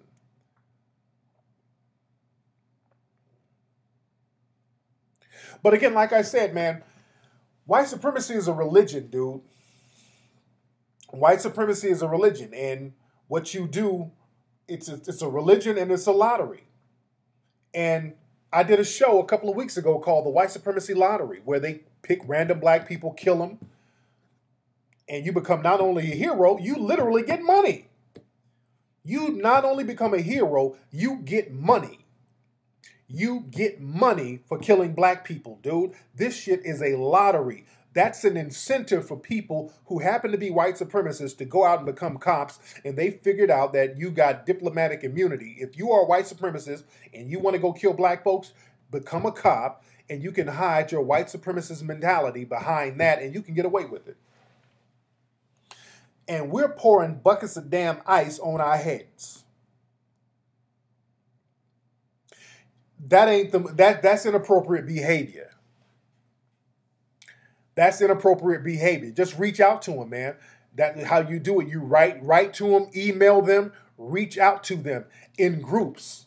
That's another thing. We got to form groups, packs, and then reach out as a group. Hey, we're this organization. We want to get our message to the international community. That's how you do things. Shout out to our brothers and sisters in Dallas. Let me give a special shout out to our brothers and sisters in Dallas, because down there in Texas, among other places, these low-key white supremacist groups are trying to go around to these black neighborhoods and do these little open carry marches. And I told y'all about that weeks ago, about these groups going into these black areas, acting like they're trying to help the community, but walk around with their guns out in the open. But what they're really doing is trying to case the community to see how much they can get away with. Some brothers out there in Dallas, shout out to the Huey P. Newton Gun Club in Dallas. Man, find them brothers, give them a donation if you're down there in Dallas. Those brothers said, hell no. You ain't coming in here with that shit. Them brothers got their guns and said, if you marching, we're marching too. Shout out to them brothers for standing up for their neighborhood. Much respect to them brothers and sisters in Dallas. Dallas is about that life I'm starting to see. Brothers and sisters in Dallas are about that life. When we did the screening of Hidden Colors 3, Dallas sold out faster than any other city. Dallas sold out faster than any other city. We've been sleeping on Dallas. We got some riders out there in Dallas. That's not taking away from anybody in Houston. We got some riders out there in Dallas. I got to get down there in Dallas and politic with the brothers and sisters down there. But them brothers and sisters in Dallas said, fuck all of that. You ain't marching up in our neighborhood with that shit. We gonna all be marching that day. The white supremacists said, well, we might have to reschedule. You're damn right you're gonna have to reschedule. Much respect to Dallas.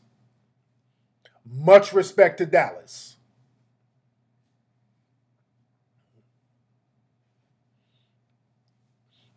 Meat. These commercials keep popping up. Sorry about that, fam. They like to put A1 on pork, but not beans. I wish I could turn the volume down on the commercials. You don't have to like everything the McTaggarts Hold on one second. Put A1 on whatever you want. Hold on. For almost everything. Almost. All right, sorry about that. This is Martin. Hold on, he y'all likes damn. to put A1 on burgers, but not veggie These kebabs. commercials He popping also up, dude. likes That's What She Said jokes. That's what she said. You don't have to like I'm on my everything other Martin computer. likes. My computer Put at the A1 house, on whatever you want. I got like an A1 ad for blocker almost on there. I got to put everything. one on this computer too. All right. There you go. Yes, indeed. Big ups to those brothers down there. Yes, indeed. Dallas is about that life, man.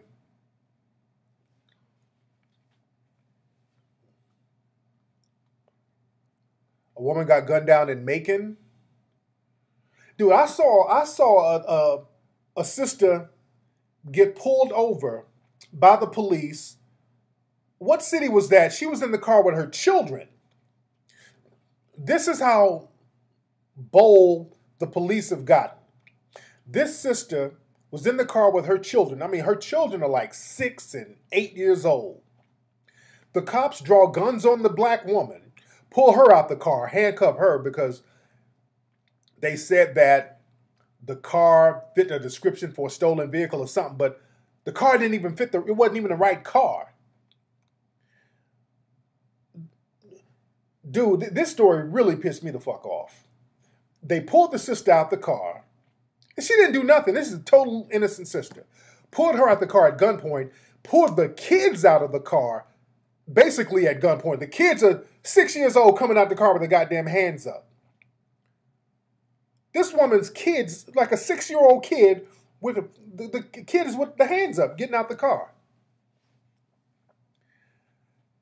And you want to pour buckets of damn ice on your head.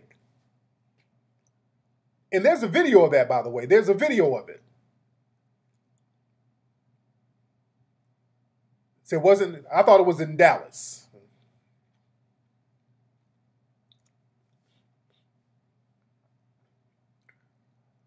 But yeah, it was the sister and her family, man. I forgot what city it was in. What's Lexi doing? Yeah, hold on. It's Peanut texting me. Hold on. Sorry about that, guys. Hold on.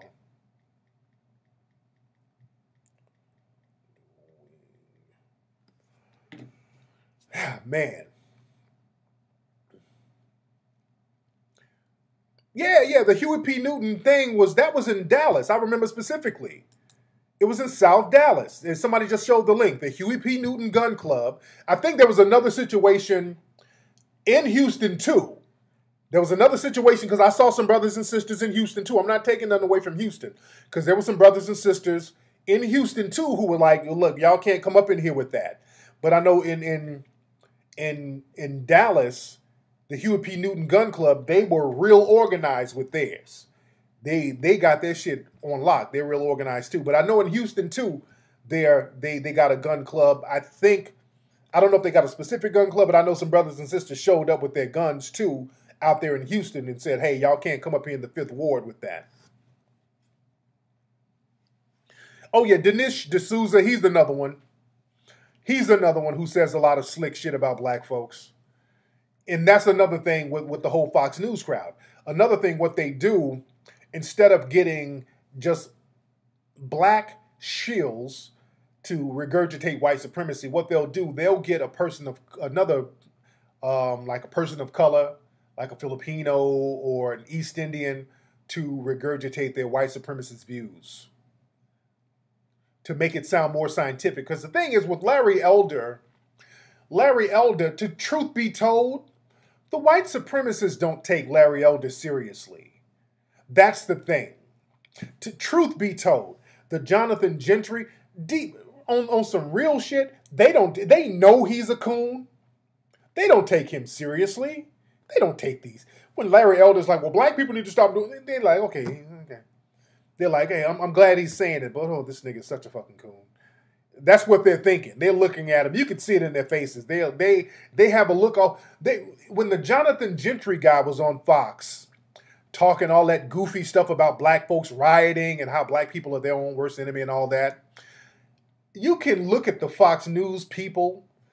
They looked embarrassed. You can kind of see the embarrassment on their faces for having this goofy ass dude on there. They're like, okay, this is, he's cooning so hard, I don't know if this is even believable. But with Dinesh D'Souza, he can kind of make his racism sound more scientific. You dig? He can kind of make it sound more scientific because he can pretend to be more objective. Like, okay, I'm not a black person trying to get props or trying to play the coon role. I have a deep concern about issues that affect the country. So he can kind of play it off a little bit better.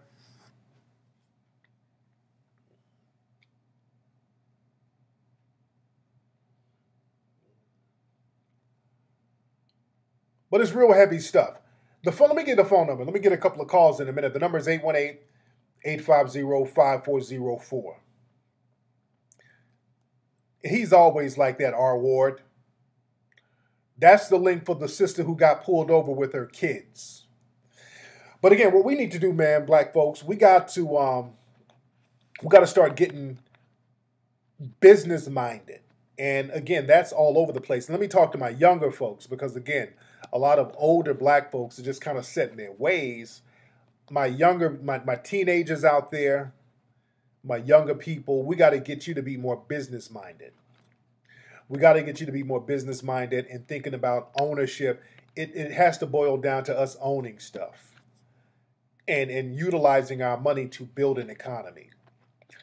Because we have this mentality where it's just all about tricking our money off and we don't have no kind of power, no kind of resources, no kind of economic base. I'm out here in Detroit. I'm listening to some of the radio stations out here in Detroit. And I'm driving to some of my old spots where I used to live as a kid and places I used to come visit in the summertime to visit my aunts and my cousins. And these places, it was damn near heartbreaking to see some of the places. The houses are torn down. The park where we used to play is all fucked up. And there is no economic base within the black community. There are black businesses, though. There are black businesses, but there's not enough. You have a lot of Arab-run businesses out here. And when I listen to the radio station, the clubs are just, they got a club every damn night popping out here. Come to this club in Detroit. Come to that club in Detroit. Come to this club, is going to be popping. That club is going to be popping. We having a G-string and thong night. We're having a twerk contest that every other commercial is the club, pop bottles, twerk contest, G-string contest. Oh man, the radio here, I love Detroit, but the radio here is ratchet. They had it was one commercial on 107 point something. It was like some shit about a weave, like girl, get your weave, girl, some shit. The place where you get your weave from, I hope it's a black-owned spot. Because they got like weave commercials out here. And I'm like, I hope. I'm not, if anything's black-owned, I'm not knocking it. If it's black-owned, I don't give a fuck what it is. Just get it. Just buy it from somebody black. But it was a get your weave commercials. It's real ratchet. The ratchetness is heavy. But in Detroit, man, this factories, just dilapidated factories, torn down. Man, cats need. black folks gotta pool their resources, get this shit, and flip it, and get an economic base. We really need to get an economic base, man. What you need, he said, where can we learn about business? I want everybody right now. If you, first of all, get Hidden Colors 1, 2, and 3. Go to Amazon right now. First of all, if you want to learn business or solutions to starting businesses and creating an economic base, get Hidden Colors 1, 2, and 3. Especially 2 and 3. We really get deep about economics in 2 and 3. Get Hidden Colors 1, 2, and 3 at Amazon right now. Also, what you do on Amazon, get these books by Dr. Claude Anderson. If you want to know about black economics, get Claude. Claude Anderson was in Hidden Colors 2. Get the book Black Labor, White Wealth. Get the book Powernomics. Black Labor, White Wealth, Powernomics. These are easy to read books. The game in these books are heavy. Claude Anderson is the truth. This brother breaks down the economic game on what we need to do. This brother just lays the blueprint out, bro. Powernomics is the truth. The brother talks about how, man, we need to be into farming, growing our food, reaching out, networking with Africa to get raw resources. Man, there's so much stuff we need to be doing, dude, that we can do. Also, what we also need to do in order to start businesses, you lobby some of these government agencies. Because the thing is, welfare food stamps, that ain't shit. Do what these other groups do. They get business loans and they say, hey, look, we're this organization. We need to get a loan to start a business. There's money and resources to get business loans. Our problem, and this is the major problem, we don't want to be on that black shit. We don't want to own up to being black. That's our problem. We don't want to say, hey, look, as black people, this is what we need for us as black people. We get shamed out of doing that. We get out here talking about, well, can we get some minority businesses? We start talking about minority because we're scared to say black because we're scared to be labeled as racist for saying, hey, let's do something for black folks. When we start talking about minority businesses, you know what happens? Arabs come along, Asians come along, and get all of the loans and the funds and the set-asides that's supposed to be allocated for us. See, we'll get out there and we'll take the hose pipes and we'll get beat down with the dog sicked on us, and we're sitting here bloodied and bruised, like, okay, can we get those benefits? Come on, man, let's get it for everybody. And we're the only ones with bruises and rubber bullet wounds and stabs, and we got all the bumps and bruises. Then everybody else comes in and gets all the loans and gets all of the minority business financing. So we got to get off that shit. We got to start saying, hey, this is what we need. We want this as black people. As black people, we want this. We're scared to say black. We're afraid to say black. Earlier today, when I put up the tweet and the Instagram photo about black people doing this whole ice bucket thing, do you know how many black people were talking about, oh man, come on, man, everything, come on, it's all about unity, man. Come on, dude, unity. Come on, we can represent other people. Man, we can advocate stuff for other people too. People were arguing us down about advocating for the ALS thing. Black people will cut their fucking or cut your throat to fight for other groups of people. You will slit a motherfucker's throat to fight for another group of people except yourself. You fight for everybody except your damn self. Black people were defending that ALS disease thing. Dude, let me tell y'all something. The ALS people, they're going to be fine. Black people are always taking an ass whooping for some other group. That massa we sick, that's that massa we sick shit. Oh, Massa sick? Where's? Give me. I got Massa. Massa sick. Give me this. I got an ice bucket, Massa. We sick, Massa. Massa got ALS. I pour ice on my head for you, Massa. Oh Lord, no, Massa. I's got. Ooh, ain't no more ice in here, Massa. I's go get some, no. The fuck out of here, man. That's that slave mentality. That's that slave mentality. Let me make you a mod real quick. Where you at, Ola? Because there's some people in here I need to get up out of here real quick. Ola, where you at, man? Let me get Ola on the case. Where you at, Ola? Let me get Aki as a mod too. Hold on. Aki, I made you a mod too so we can get some of these trolls up out of here. Ola, where you at, man? Let me get 2 mods in here tonight. There you go. There you go. I see Ola. All right. So Ola and Aki are the mods right now to get some of these people out of here. But again, that whole thing, man, we got to get off that whole Massa we sick thing. Black folks will fight tooth and nail to jump on somebody else's cause. And none of these people are really caping for you. None of these people are saying, hey, let us help you not get brutalized by police. Do you remember when you and I used to Damn these commercials.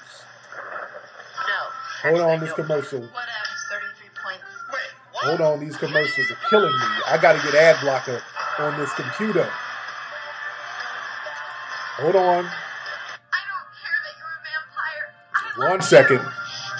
We're going to get some calls in a minute. world that Hold on. revolves around your kids. How about a little something for you? Oscar Mayer selects. Yeah, With these 100% commercials are Angus killing the beef game. and no artificial preservatives. It's grown-up food. It's All right, Oscar long Mayer. ass commercial. Goddamn. Okay, these commercials long as hell.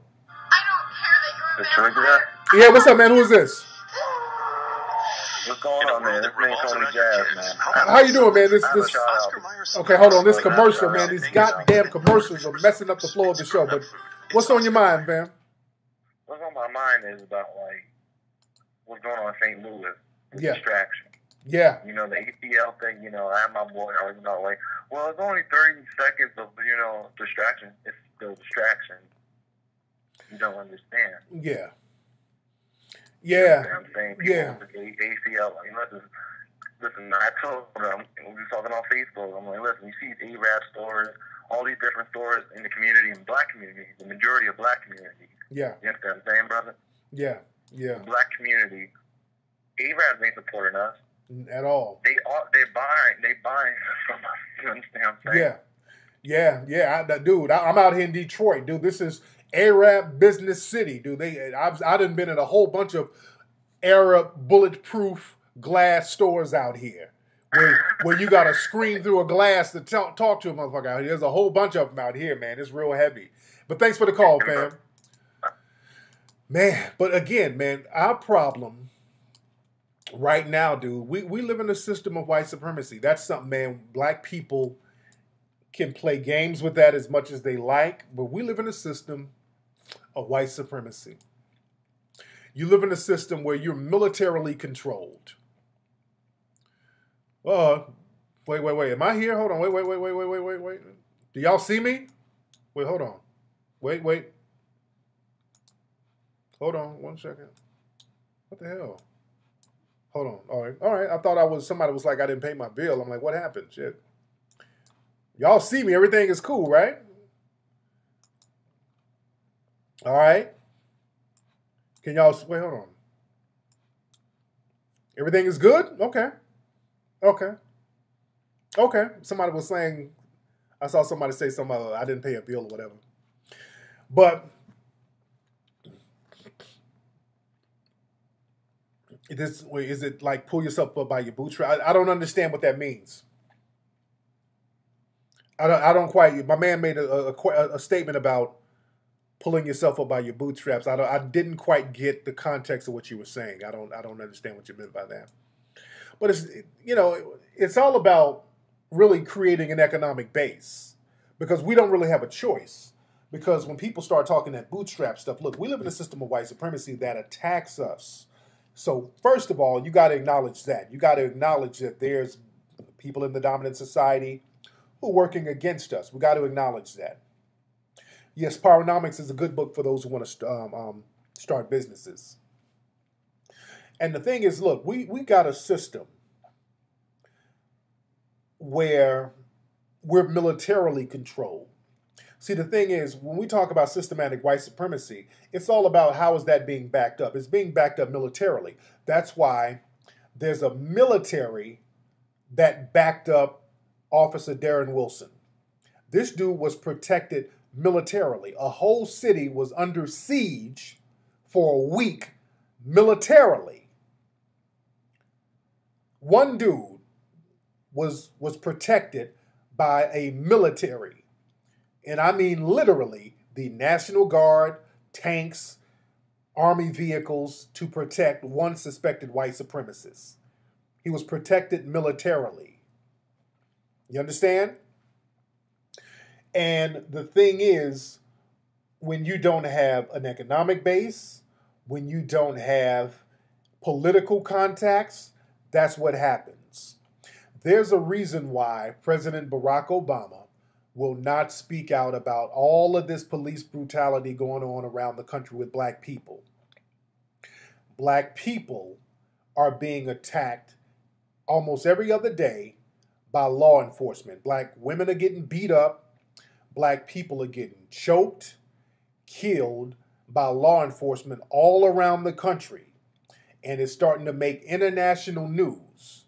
And President Barack Obama, have you noticed? He has not said anything against police brutality. Have you noticed that? Barack Obama has not said anything against police brutality of black people. Do you know why? The reason why Barack Obama has not said anything against police brutality?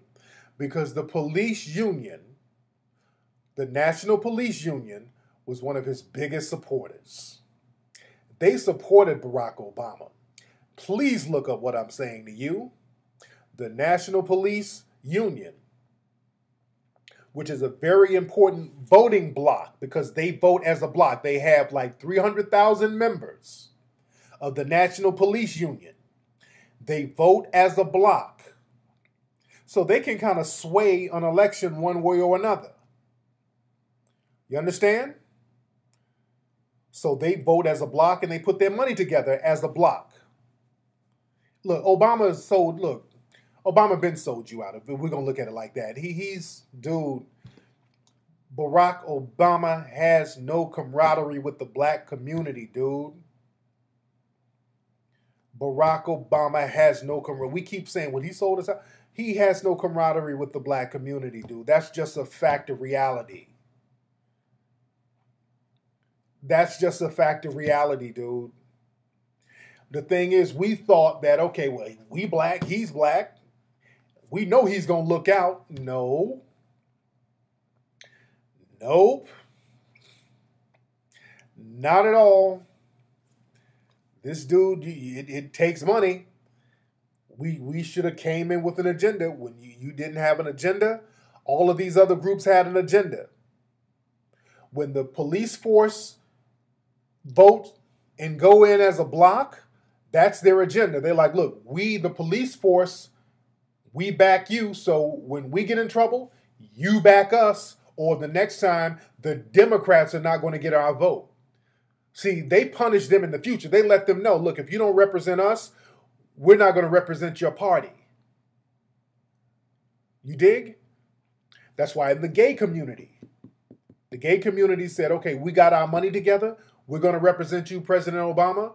This is why Barack Obama, not only does he speak up for gay issues, he will punish other countries for being so-called anti-gay. African countries. Barack Obama has threatened African countries for being so-called anti-gay. Like Uganda, y'all better stop that anti-gay stuff out. We're going to take away stuff from you. We're not going to rock with you if you're going to have these views about gay people. But this guy, he will not say anything about black people in America getting beat up right here by police officers. Not just beat up, getting killed. You got police officers killing innocent, unarmed black people. Police officers beating up innocent, unarmed black women. Police officers drawing guns on 6-year-old black children. And our president is not saying anything about it. That's a shameful thing. And we want to pour buckets of damn ice on our heads for a disease we don't even get. Hold on, it's Peanut. Hold on 1 second. Peanut is watching. She's at my dad. Hold on. For Mike. Let's get some calls in here. It's very shameful. What's up? Who's calling? Yeah, what's going on, Tariq? This is Los. What's up, Los? Where you calling from, fam? I'm calling from Washington, D.C. There you go, man. What's the word out there in D.C.? We all right, man. Hey, I had a question, man. I want to get your comment on all of these black dudes that like black people. I was arguing with a couple of my boys, man. They taking up for the police officer who killed Mike Brown. Talking about, man, Mike Brown stole it out of the store, and he beat the police officer up, pushed him in the car. This is another black man taking up for a white police officer. I told him, you're a disgrace to your race, man. And the Italians, they kill people for shit like that, don't they? Yeah. There's the thing. You can't turn on them. And even just white people in general, they don't let you can't, if a white person goes around black people throwing other white folks under the bus, the white community don't play like that. He can't really go back and act like everything is cool. They get punished for that. They don't really play games like that. But again, we live in a system of white supremacy, so a lot of black people are afraid. So it's easier to say, well, Mike Brown deserved it, than it is to say, well, white supremacy is something that I don't really know what to do about. It's easier to take the coon route because a lot of black people don't know what to do and are not willing to do anything when they do figure out what to do, because you can protect yourself from certain forms of systematic white supremacy. That's by creating an economic base. But a lot of black people are just not willing to do that. We have this slave mentality where it's just cool to work for other people and just let them give us stuff instead of saying, hey, we need to control some things. That fucked me up, man, to hear another black man agreeing with the white dude who just killed this black, the young black brother for no reason. It's another black man that doing that. It's embarrassing. Yeah. That I got to argue with them. I mean, we almost started fighting behind this shit, man. Yeah. You know what I'm saying? I'm like, brother, you need to go commit suicide or something, man, or turn white or something. Yeah. And he listening to the show right now, so I'm glad, you commented on that. No doubt. Much respect, man. Yes, indeed. Yes, indeed. We are in here heavy. How many people? We got, 1,500 people in here still? Okay, who is this? A lot of folks calling. What's up? Who's calling? Hello? What's up, fam? Who is this? What's going on? It's Carlos, Cleveland, Ohio. What's up? Your name is Carlos? Yeah. What's up, Carlos? How you doing, fam? I'm all right. How you, man? I'm good. What's on your mind, Carlos? Nothing much, man. I want to call in and talk about the ALS challenge, man. I had a few friends call me out on it, man, and I almost did the shit, man, until I really thought about it, man, and I'm like, man, you know what? Fuck that, man. Yes. You know what I'm saying? Our people out here getting killed, man, and niggas want to play games, man. Yeah. You know what I mean? Throw water on them and shit. Yeah, Cause I'm real happy I didn't fall for it. Good, because that's, it's something that's trendy. Whatever people in the dominant society tell us is cool to do, we jump on it and not even know what the hell we're doing it for. And to me, that's just it's a distraction, dude. It's a distraction. We got bigger fish to fry than worry about a disease that we don't even get. And again, not to disrespect anybody else, but we need to fix what we got going on before we worry about somebody else's disease. You feel me? Right, exactly. Because ain't nobody really rushing to help us out at all. And in fact, you got people going against us and shit. So absolutely. Fuck the ice bucket challenge. Yes, indeed. Me too, man. I'm not even thinking about that shit right now. But thanks for the call, man. And another thing, there was some girl trying to argue with me on Instagram about this. She was talking about, well, with that attitude, Tariq, what about AIDS? If white people were like, we're not going to, AIDS is a black disease, and if white people say we're not going to support AIDS because we don't get it, wouldn't that be racist? So, I had to give her that work. I said, ooh, good question. Now sit your ass down so I can give you a great answer. Number one, AIDS was created as a population control mechanism for black people. That's number one, by the white supremacists. So let's be very clear on that.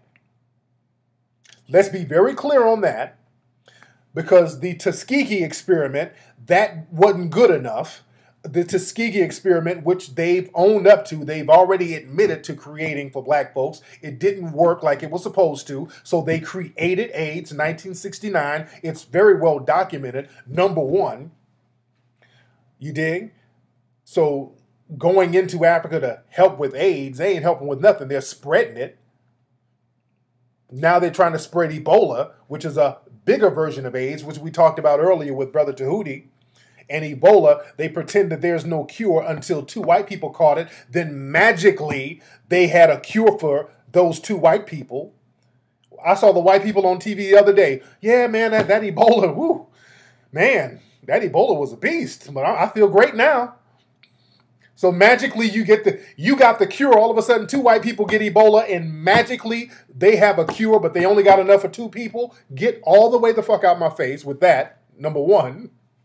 And then number 2, when we talk about AIDS, most of the new AIDS cases are coming out of Eastern Europe.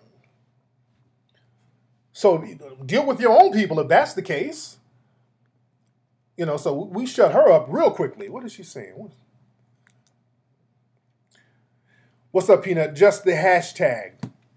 And again, we're going to get some money raised for the people down there in Ferguson. That's why I'm talking to people down there to see everything we need. So when we get this money going, everybody's going to get hit up. Everybody. The school, politicians, so the business people, because I know some people down there, the brother Antonio down there is getting the businesses popping, the alderman down there, he's getting some businesses popping. We're going to start hitting everybody up. We getting this thing popping. So I'm going to let people know when we get the donation thing going for Ferguson, for the Mike Brown. I don't know what we're going to call it, but it's for the recall for Mike thing. Again, we're just trying to get all of our political chips in order so we can go ahead and get stuff executed. And we're getting tangible things done.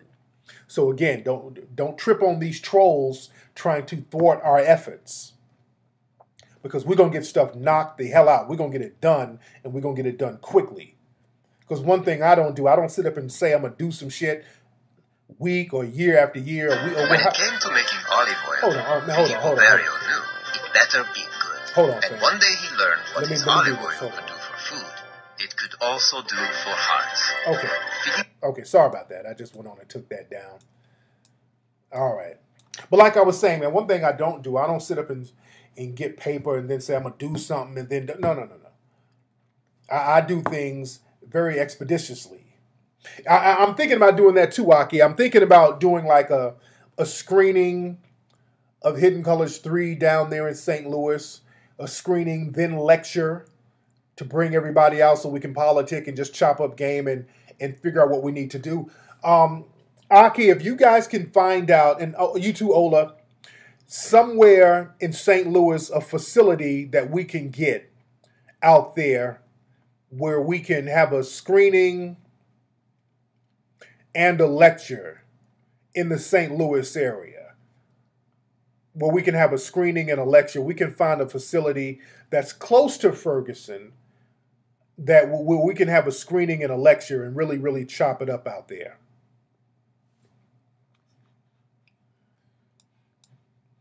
Yeah, because we're going to get some stuff popping. We're going to get it done. We're going to get some shit done.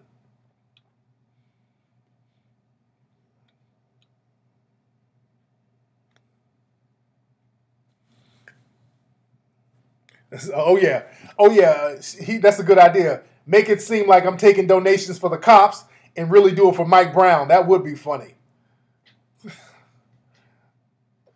Yeah, use the money to get the police force up out of there. Yeah, we do. That's why we need to take a page from the brothers down there in Texas. The brothers down there in Texas, they got the right idea. The brothers in Dallas, the Huey P. Newton Gun Club, they got the right idea. Let's see who we got. Look like we got somebody from the D calling up. What's up? Who's calling? It could seem like I'm taking donations for the Hey, Tariq. Hey, who is this?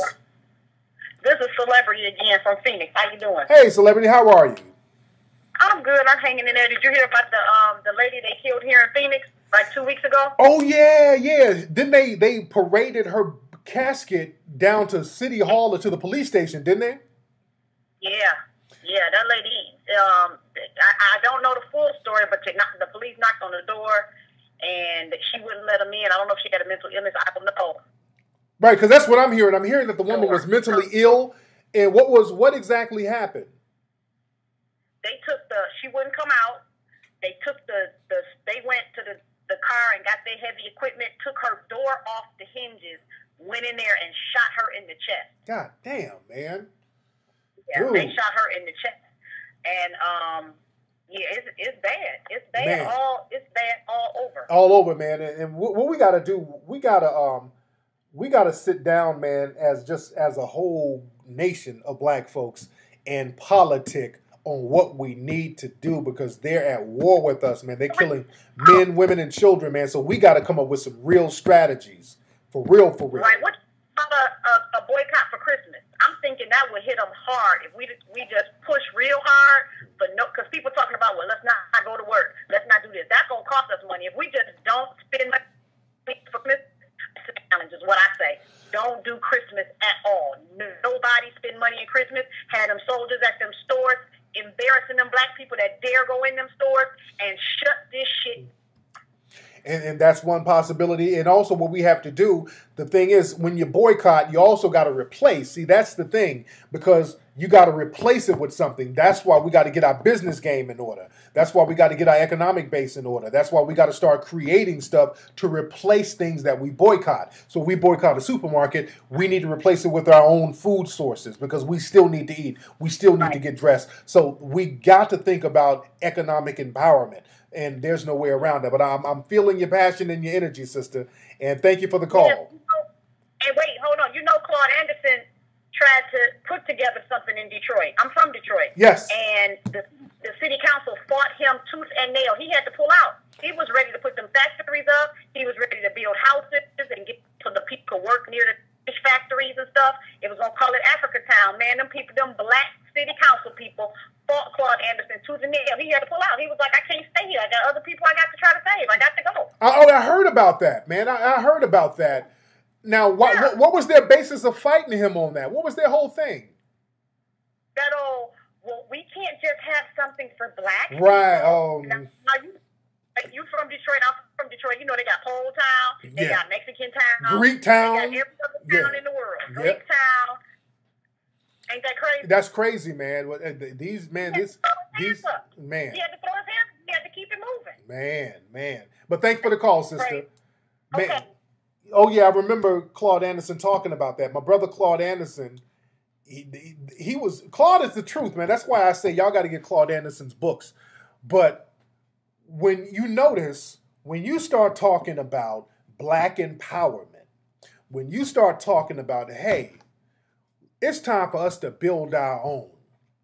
Do you notice the coons come out of the woodworks? These coons, man, this is why you don't take them seriously, but take them serious enough when they come in trying to thwart our efforts. Because those coons, at the end of the day, when the community is just dilapidated like the heart of Detroit is, when it's raggedy, these coons are somewhere quietly counting their little money that they got for sabotaging the efforts of black folks. See, these coons get little kickbacks. These little politicians, they get little kickbacks from those in the dominant society for thwarting the efforts of the black community. That's why they put these people in city council positions. That's why they put them in city council positions. They need to be ashamed of themselves. And Detroit, the heart of Detroit is the way it is right now.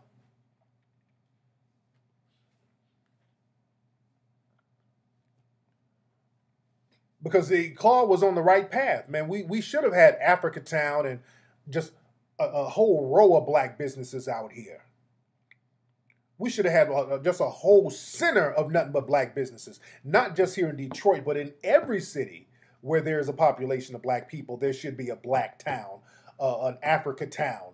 In every city, in Atlanta needs to have a whole street of nothing but black businesses. All black businesses in Atlanta. There's no reason that shit shouldn't exist in Atlanta right now. All the black folks in Atlanta, all the money y'all be giving to them strip clubs. I go down to Atlanta, there's a circle around the damn strip joints. There should be no reason why there's not a whole plethora of black businesses. You get black security. Get your bulletproof glasses. Talk to them through those bulletproof glasses. And do real legitimate business. We got to get on that business tip, family. Philly, we got to get on that. Yes, Claude Anderson was in Hidden Colors too. Yeah, the Africans, now they'll come over and get it. That's why you have Little Ethiopia. They'll come over and get it popping. Dude, yeah, and don't worry about what they're going to call it. Because that's another thing. Black people get shamed by the white supremacists. Because what happens is that when black people the minute you start talking about black empowerment, the white supremacists will start getting in your ear. Black empowerment, that's kind of racist, isn't it? Why does it have to be black empowerment? If I said it, if I was talking about white empowerment, you would call me a racist, wouldn't you? They run that game on you. And stop letting people run that con game on you. Just let them know, hey, it ain't about racism. It's all about creating an economic base to protect myself because you ain't looking out for me. At the end of the day, you're not looking out for me. Nobody's really looking out for us. Everybody has their community but us. Everybody has their little communities but black Americans. So you ain't got to say white town. It's a given that it's white town. And also, if you're a person, if you preface something as white, usually anything that's prefaced as white is usually based in white supremacy. Usually anything with the white supremacist ideology, automatically they mean to do some type of harm to black folks. Anything that's prefaced as white this, white that, automatically their ideology is used to harm black people at the end of the day. Black empowerment, we ain't trying to harm anybody. We're just trying to create an economic base that the dominant society they pretty much are not letting us get. So we just want to get it on our own.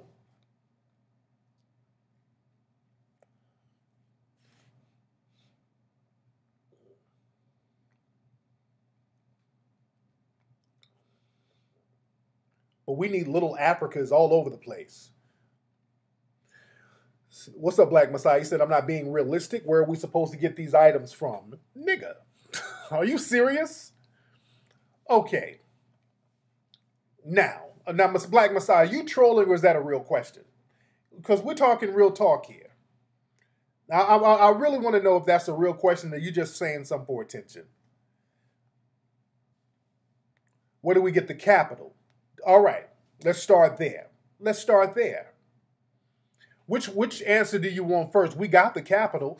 Dude, we spend over $1 trillion a year as a community. What do you mean where we going to get the capital? We got it. We just don't spend it with each other. We got the capital. Where you going to get it? Dude, I've been to Malaysia. They'll sell you their hair in Malaysia. There's no reason why there shouldn't be 1 million black-owned weave shops or hair beauty supply stores. If you want weave, go to Malaysia and get it. I've seen the hair shop. They just chop their shit off. You can go to somebody in Malaysia on the streets and say, hey, I'll give you $20 for your hair. Okay, yeah, cut it off and give it to you. It's not that hard to get hair in Malaysia or any parts of Asia or India. They'll be glad to give it to you, sell it to you. It's easy as cake. Black folks just don't want to go anywhere. You don't want to deal with people internationally.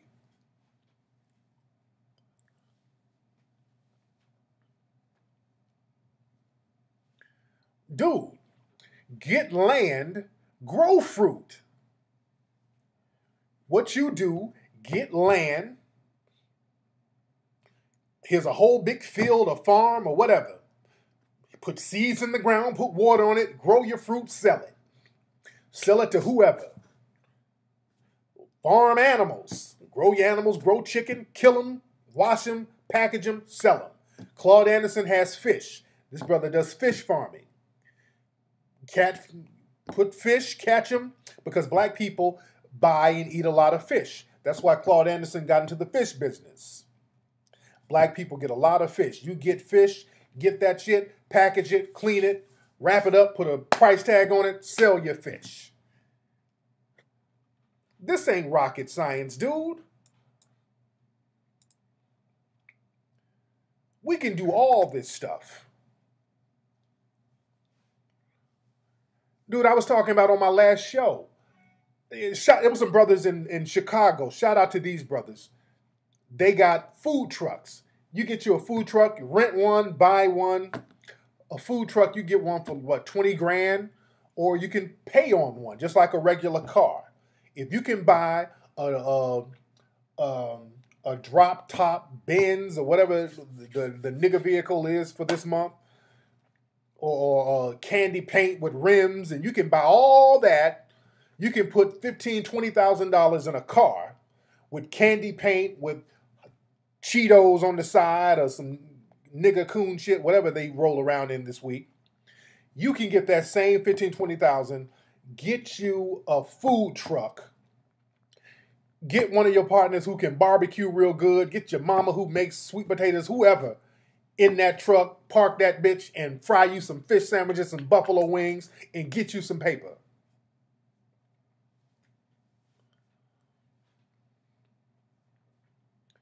Dude, there's money out there sitting around waiting on us. We just don't want to be the ones in control to get it. We got this thing where we feel like if somebody else ain't hiring us, it's just we don't have confidence in ourselves as a collective, and that's the problem.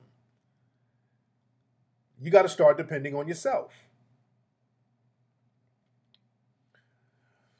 Man, right here in Detroit, dude, there's abandoned buildings all over the goddamn place. I know these spots are dirt cheap. Dude, get some of these buildings instead of the Arabs just coming on in. Dude, if you're trapping Debo, all these dudes popping bottles at the club, dude, get you some food. Deal with food importers, get you a storefront, rent it out, what, $1,000 a month, $2,000 a month, however much it costs. The same amount dudes be spending at the club, popping bottles. Get you some shelves, stock that shit up with food, get your business license, get you security. If you need a bulletproof glass, get a bulletproof glass. Sell products, man. It's not hard to do.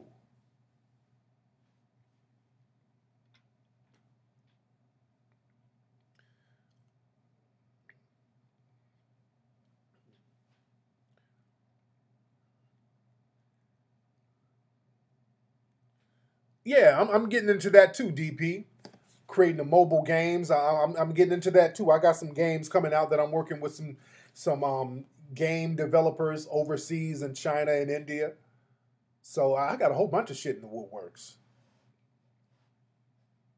There's some few food trucks locally owned. There you go. How can you import if you don't know? You can import because you don't need to own a shipping company to import. You don't need no shipping company. You don't need to own one. If you buy something from China, you can get it shipped here. Because I get stuff made over in China. Some of my clothes get made over there that I sell. They ship it over with no problem. They ship it over with everybody else's stuff. My shit gets shipped over with Tommy Hilfiger, all the stuff that he gets made in China, and Tommy Hilfiger and Polo, because all of they got factories in China. I work with the same factories. They ship it all on the same boat.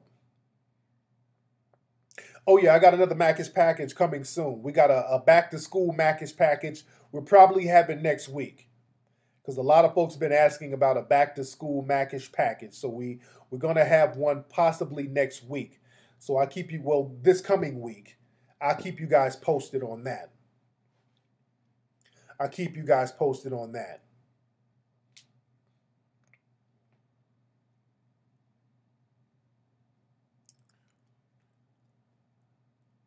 Because that's the thing, man. A lot of people, they do business overseas. People, you got to start getting international. When I'm overseas, I'm politicking, man. When I'm in Thailand and Malaysia and all of these places, I'm politicking with folks.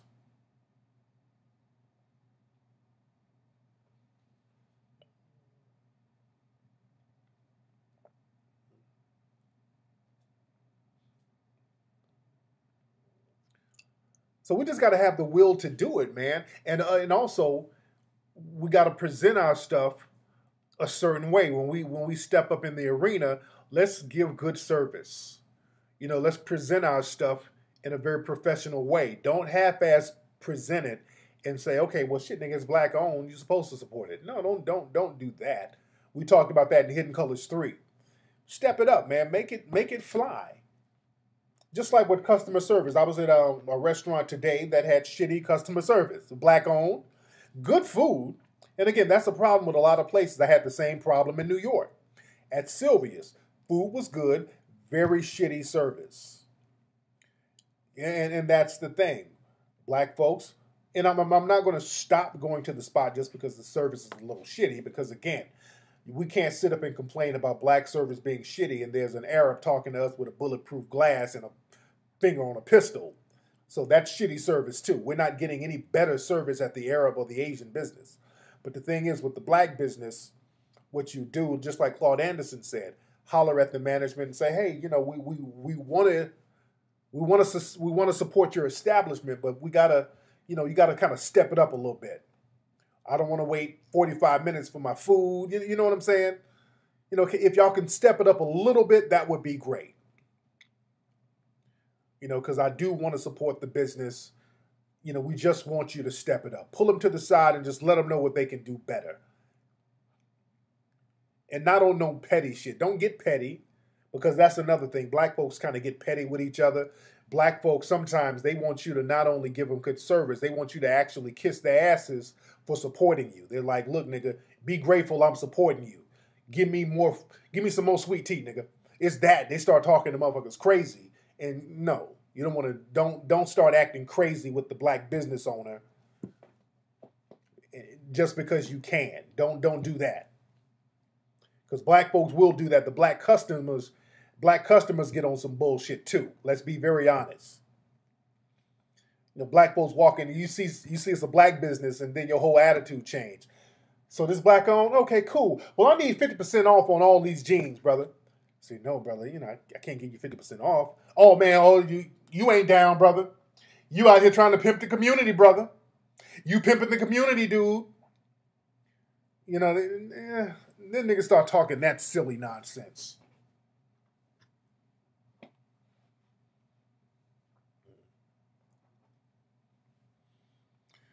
Let's see who we got on the phone. What's up? Who's calling?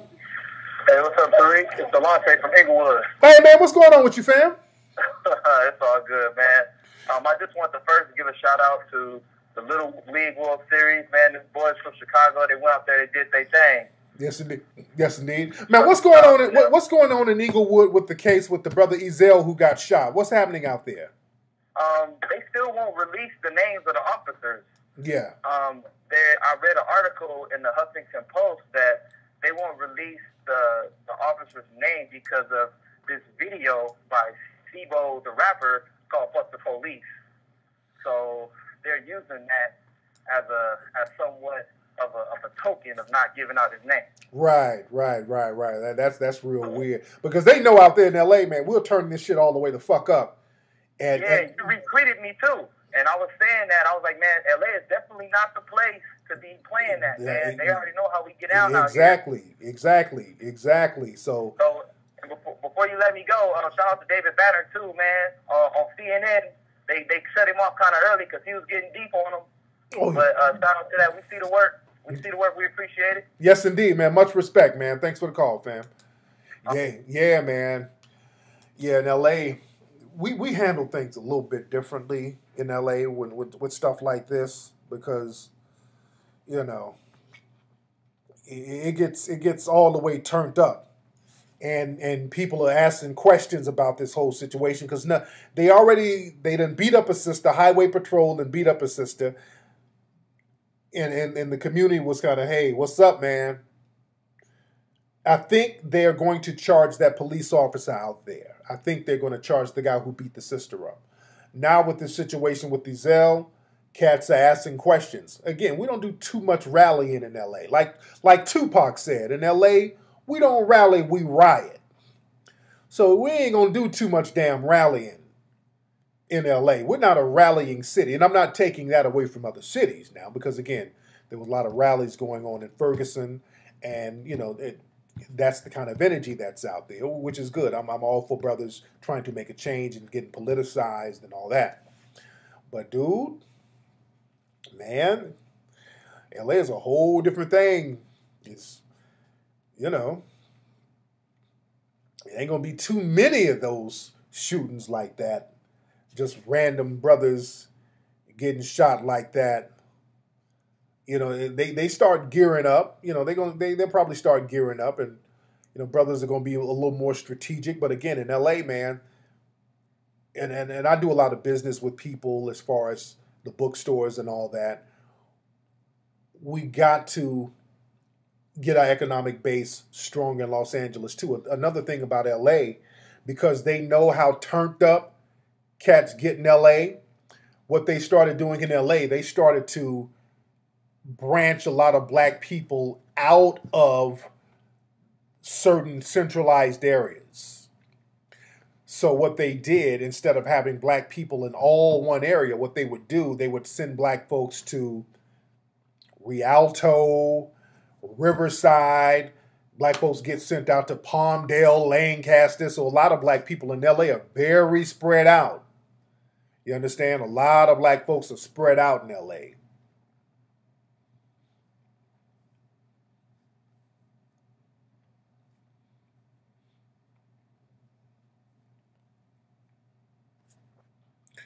Oh, yeah. They definitely got the tanks and stuff out in L.A. Hey, what's up? Who's calling? Hello? Hey, what's up? Who's this? Hey, how you doing? This is Chris. I'm from Houston, by way of Hawaii. Okay, and, I see a Hawaii number. First of all, if for the next time hey, this is Chris from Hawaii. Dude, I heard you the first time, Chris. Well, you're in Houston right now? Okay. Hey, so I had a quick question. So I was just wondering the next time you was coming out here. To Houston? And, also, my question is, I'm in the Navy, and me being like conscious and all, how do that, when something happens like in Ferguson or around the world, how do I keep a level head and not like, being too raunchy at my job and all that? Well, you can't be too raunchy or rowdy because you're in the Navy and, they'll lock your ass. They'll lock you down if you start acting crazy. So, you got to be very strategic about what's happening. And that's another thing about people, American. Are you Hawaiian or are you black person? What are you, brother?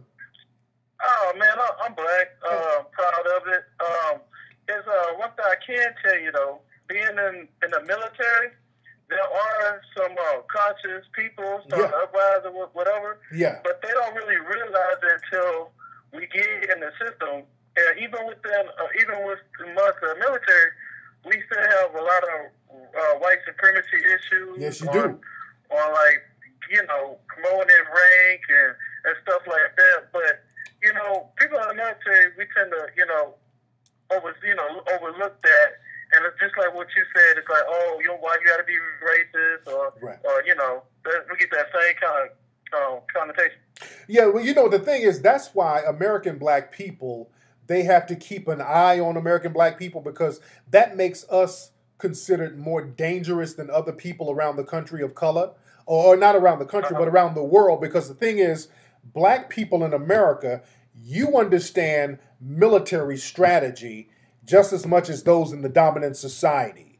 And that's the problem. See, they can go over to Africa and kind of smack people around. They can go down to South America, smack people, black folks around. They can go to Indonesia. They can smack black people around any other place. But over here, We know what they know as far as military. We know groundwork, we know sea work, we know air work. So we understand military function.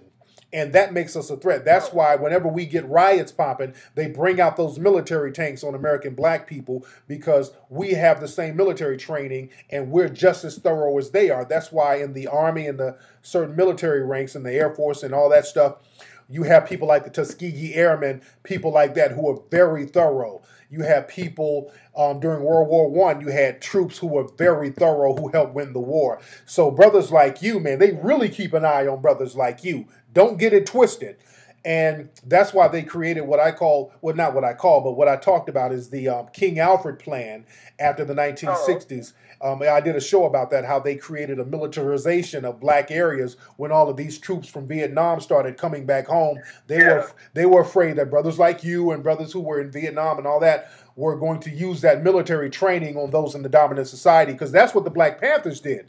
A lot of folks forget that the Black Panthers were they were veterans. These guys were in the Army, and they used a lot of the techniques they learned in Vietnam against the dominant society, and that's always been a big fear. So it's good. Stay conscious and understand what's going on, and don't fall into the trap of accepting systematic white supremacy. Stay on top of your game, and keep an eye on what's happening, and let us know what's going on too. You feel it? Okay, yeah. Before we go, just let me know next time you coming to Hawaii, man. You do a lecture or whatever. I want to know, man. I want to come out. I'm out here for another 2 more years. I'm just doing my 4 years it out. You're in Hawaii now? You're in Hawaii right now? I'm in Hawaii right now. It's beautiful out here, man. Oh, dude, Hawaii. And I see how they do the locals, man. You go to all the beach houses.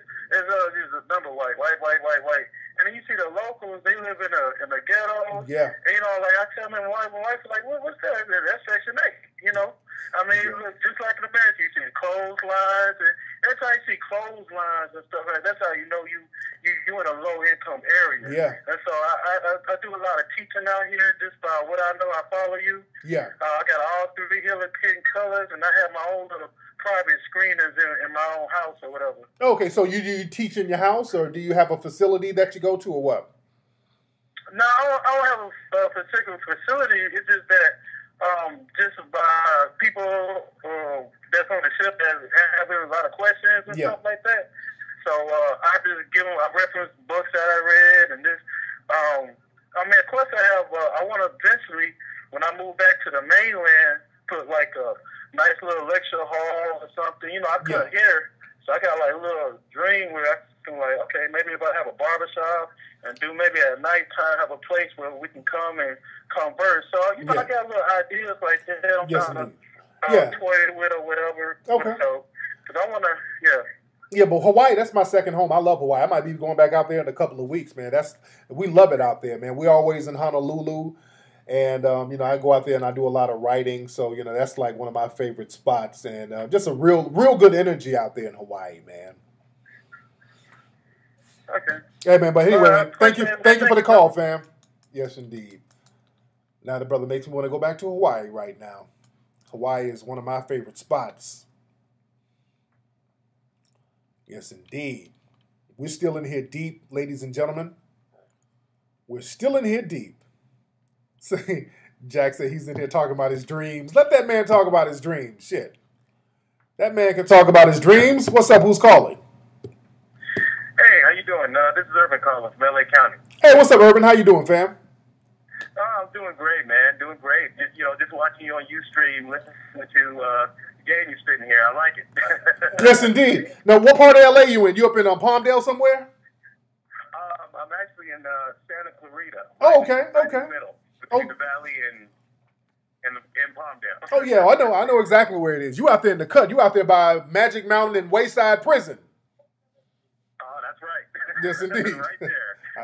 Yeah. So what's on your mind, man? Right up the street. Yeah. I know that area. I done sent the homies money and put money on cats' books up there. I know that area real well, dude. Man, so wow, well, good. So what's on your mind, fam? On the map. Yes, indeed. Man,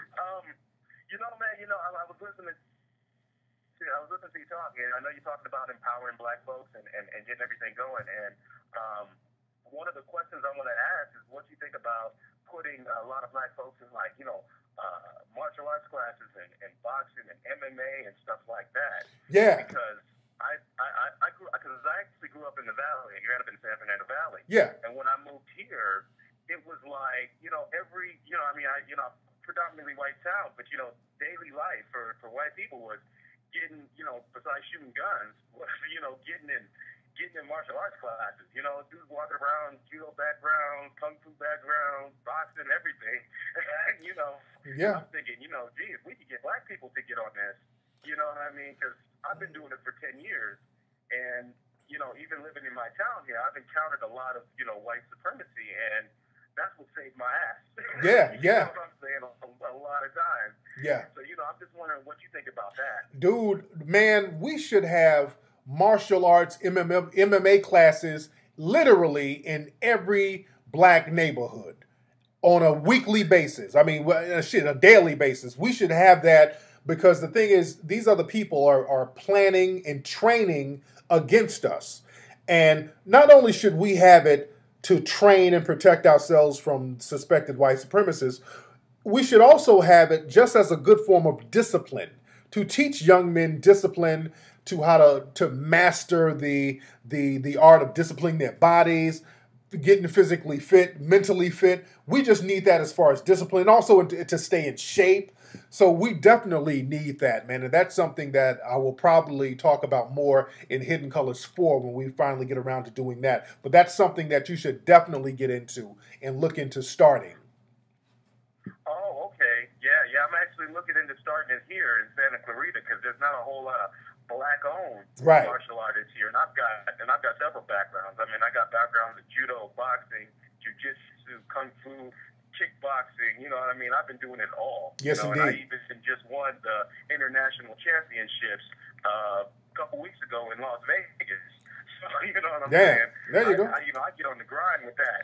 But, yes. I'm trying to start it out here, and. I was just wondering what you thought, but that's actually really good. I like your insight on that. That's a few things I didn't even think about, was those people are training to fight us. Yes, indeed. Yes, indeed. They are. They are. Now, as far as now, I got some of your work. I got a video of some of your MMA and your kickboxing work, and this is some of your more recent work. Is this you? Hold on.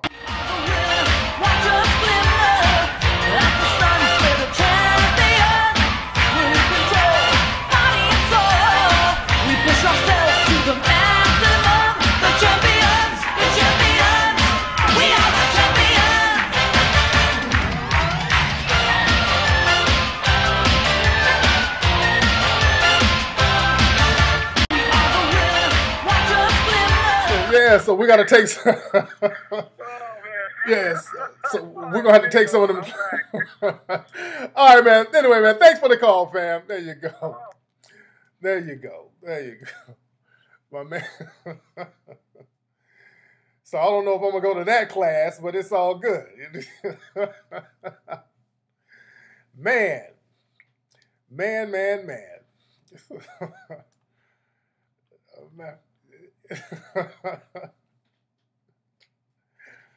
Oh man, MMA is moist martial arts. Man, who is that calling? Elevation. All right, what's up? Who's calling? Yeah, what's up? It's Wesley from New York. What's up, hey, bro? I'm good, man. What's up? What's on your mind, fam? I was wondering, what do you think about Tim Wise? Tim Wise is cool. I like a lot of Tim Wise's stuff. I like Tim Wise. Tim Wise, he spits some real stuff. He spits some real shit. Yeah, he's like the few white people that give it a chance, to like spit the truth, Yeah, I like Tim Wise, and he spits some real stuff. But again, just like Neely Fuller says, and a lot of other people, he spits some real shit. But okay, now, how do we stop white supremacy? What's the solution? Because, talking about it, that's cool, but a lot of times we put a lot of stock into a white person pointing out white supremacy. Because there's a new video that's going around, this white guy talking about white supremacy and all that, and how a lot of whites are racist. Okay, cool. So now what's the solution? How do we stop the system of white supremacy? We need solutions. Getting you to acknowledge it, that's one thing. I don't give a person a cookie, a trophy for effort.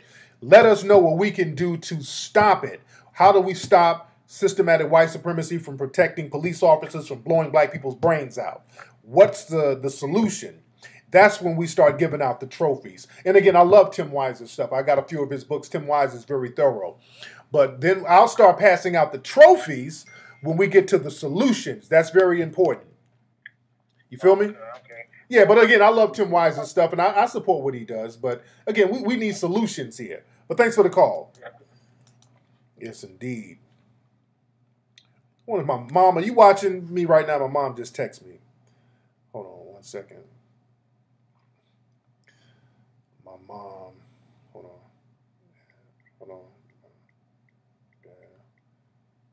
This Peanut is at my dad's house right now.